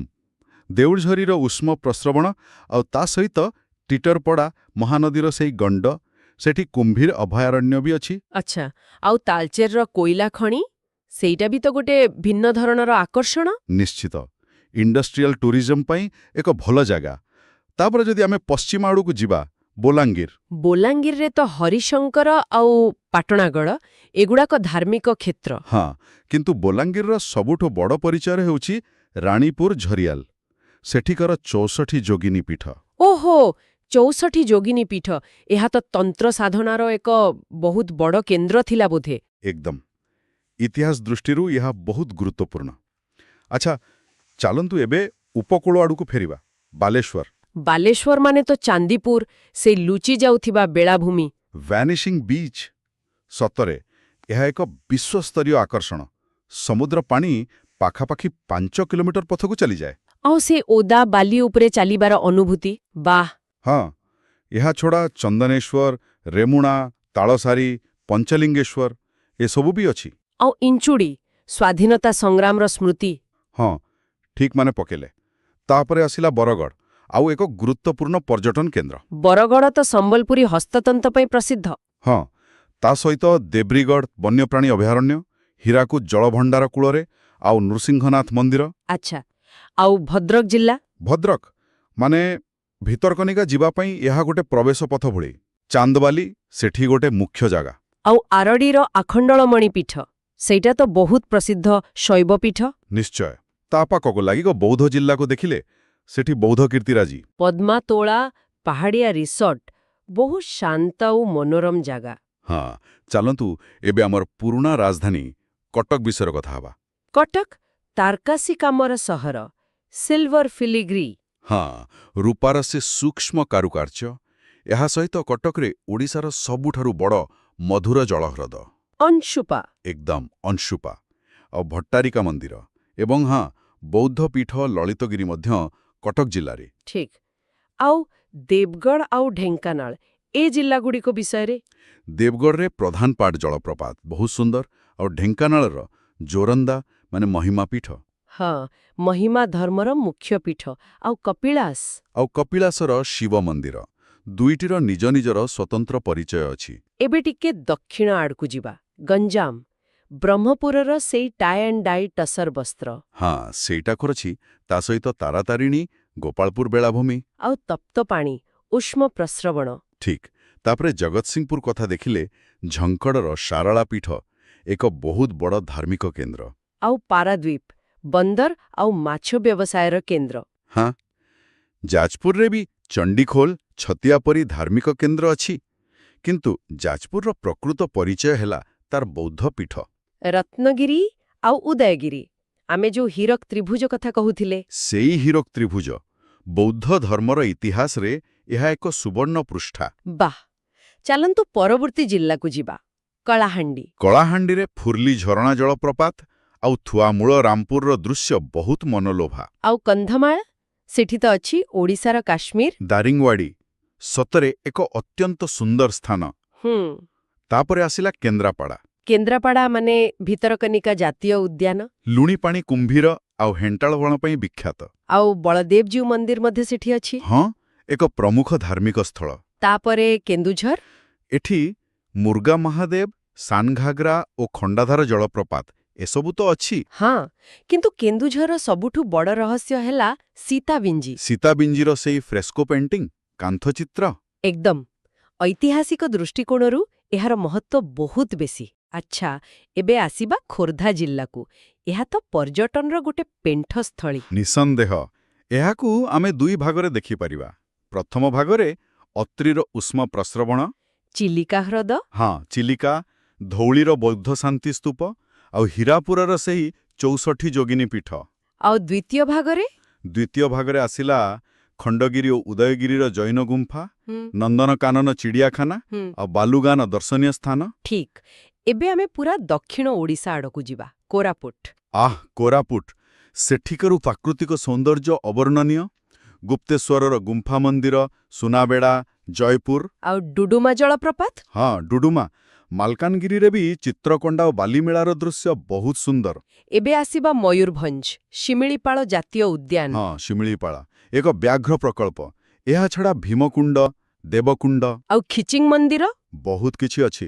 ତାପରେ ନୂଆପଡ଼ା, ନବରଙ୍ଗପୁର, ନୟାଗଡ଼ ଏ ଜିଲ୍ଲାଗୁଡ଼ିକରେ ନୂଆପଡ଼ାରେ ପାତାଳଗଙ୍ଗାର ଚିରସ୍ରୋତା ଝରଣା, ନବରଙ୍ଗପୁରରେ ପାପଡ଼ାହାଣ୍ଡି ଆଉ ନୟାଗଡ଼ରେ ତ ଓଡ଼େଗା, କଣ୍ଟିଲୋ, ଶରଣକୂଳ ପରି ଧାର୍ମିକ କେନ୍ଦ୍ର ଅଛି। ହଁ, ଶ୍ରୀକ୍ଷେତ୍ର ପୁରୀ, ଶ୍ରୀଜଗନ୍ନାଥ ମନ୍ଦିର ଓ ବେଳାଭୂମି ପାଇଁ ବିଶ୍ୱ ପ୍ରସିଦ୍ଧ।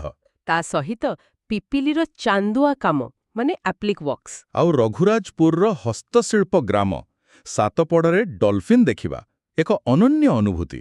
ରାୟଗଡ଼ା ଜିଲ୍ଲା ବିଷୟରେ ଟିକେ କହିଲେ? ହଁ, ରାୟଗଡ଼ାରେ ଛତିକୋଣା ଓ ହାତୀପଥର ପରି ଦର୍ଶନୀୟ ସ୍ଥାନ ଅଛି। ପ୍ରକୃତି ପ୍ରେମୀଙ୍କ ପାଇଁ ଏକ ଭଲ ଜାଗା। ତାପରେ ଆସିଲା ସମ୍ବଲପୁର, ସୁବର୍ଣ୍ଣପୁର, ସୁନ୍ଦରଗଡ଼।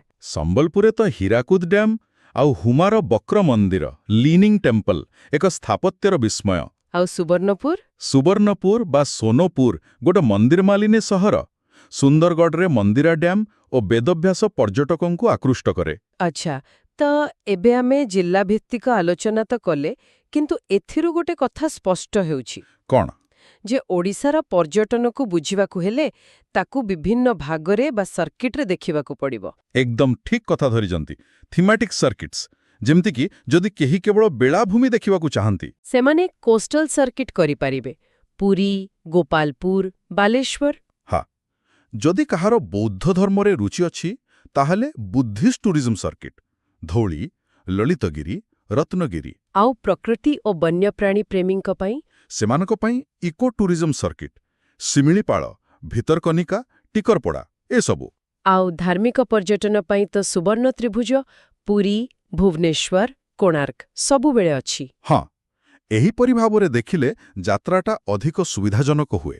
ଏହି ଆଲୋଚନାରୁ କିଛି ବିଶେଷ ଆକର୍ଷଣକୁ ପୁଣି ଥରେ ମନେ ପକାଇବା, ଯାହା ଓଡ଼ିଶାକୁ ପ୍ରକୃତରେ ସ୍ୱତନ୍ତ୍ର କରେ। ପ୍ରଥମେ ଚାନ୍ଦିପୁରର ଲୁଚି ଯାଉଥିବା ବେଳାଭୂମି, ଦ୍ୱିତୀୟରେ ହୁମାର ବକ୍ର ମନ୍ଦିର। ଏହା ସହ 2ଟି 64 ଯୋଗିନୀ ପୀଠ, ହୀରାପୁର ଆଉ ରାଣୀପୁର ଝରିଆଲ। କେନ୍ଦୁଝରର ସୀତାବିଞ୍ଜିର ପ୍ରାଚୀନ କାନ୍ଥଚିତ୍ର। ଉଷ୍ମ ପ୍ରସ୍ରବଣଗୁଡ଼ିକ, ଅତ୍ରି, ତପ୍ତପାଣି, ଦେଉଳଝରି। ଆଉ କଟକର ଅଂଶୁପା ମଧୁର ଜଳ ହ୍ରଦ। ଆଉ ହସ୍ତଶିଳ୍ପ, ରଘୁରାଜପୁରର ପଟ୍ଟଚିତ୍ର ଗ୍ରାମ ଏବଂ ପିପିଲିର ଚାନ୍ଦୁଆ କାମ। ନିଶ୍ଚିତ ଭାବରେ ଏହି ସ୍ୱତନ୍ତ୍ରତାଗୁଡ଼ିକ ହିଁ ଓଡ଼ିଶାକୁ ଅନ୍ୟମାନଙ୍କଠାରୁ ଅଲଗା କରିଥାଏ। ଏହି ଆଲୋଚନାରୁ ସ୍ପଷ୍ଟ ଯେ ଓଡ଼ିଶା ପ୍ରକୃତରେ ଭାରତର ସର୍ବୋତ୍ତମ ଗୁପ୍ତ ରହସ୍ୟ। India's best kept secret.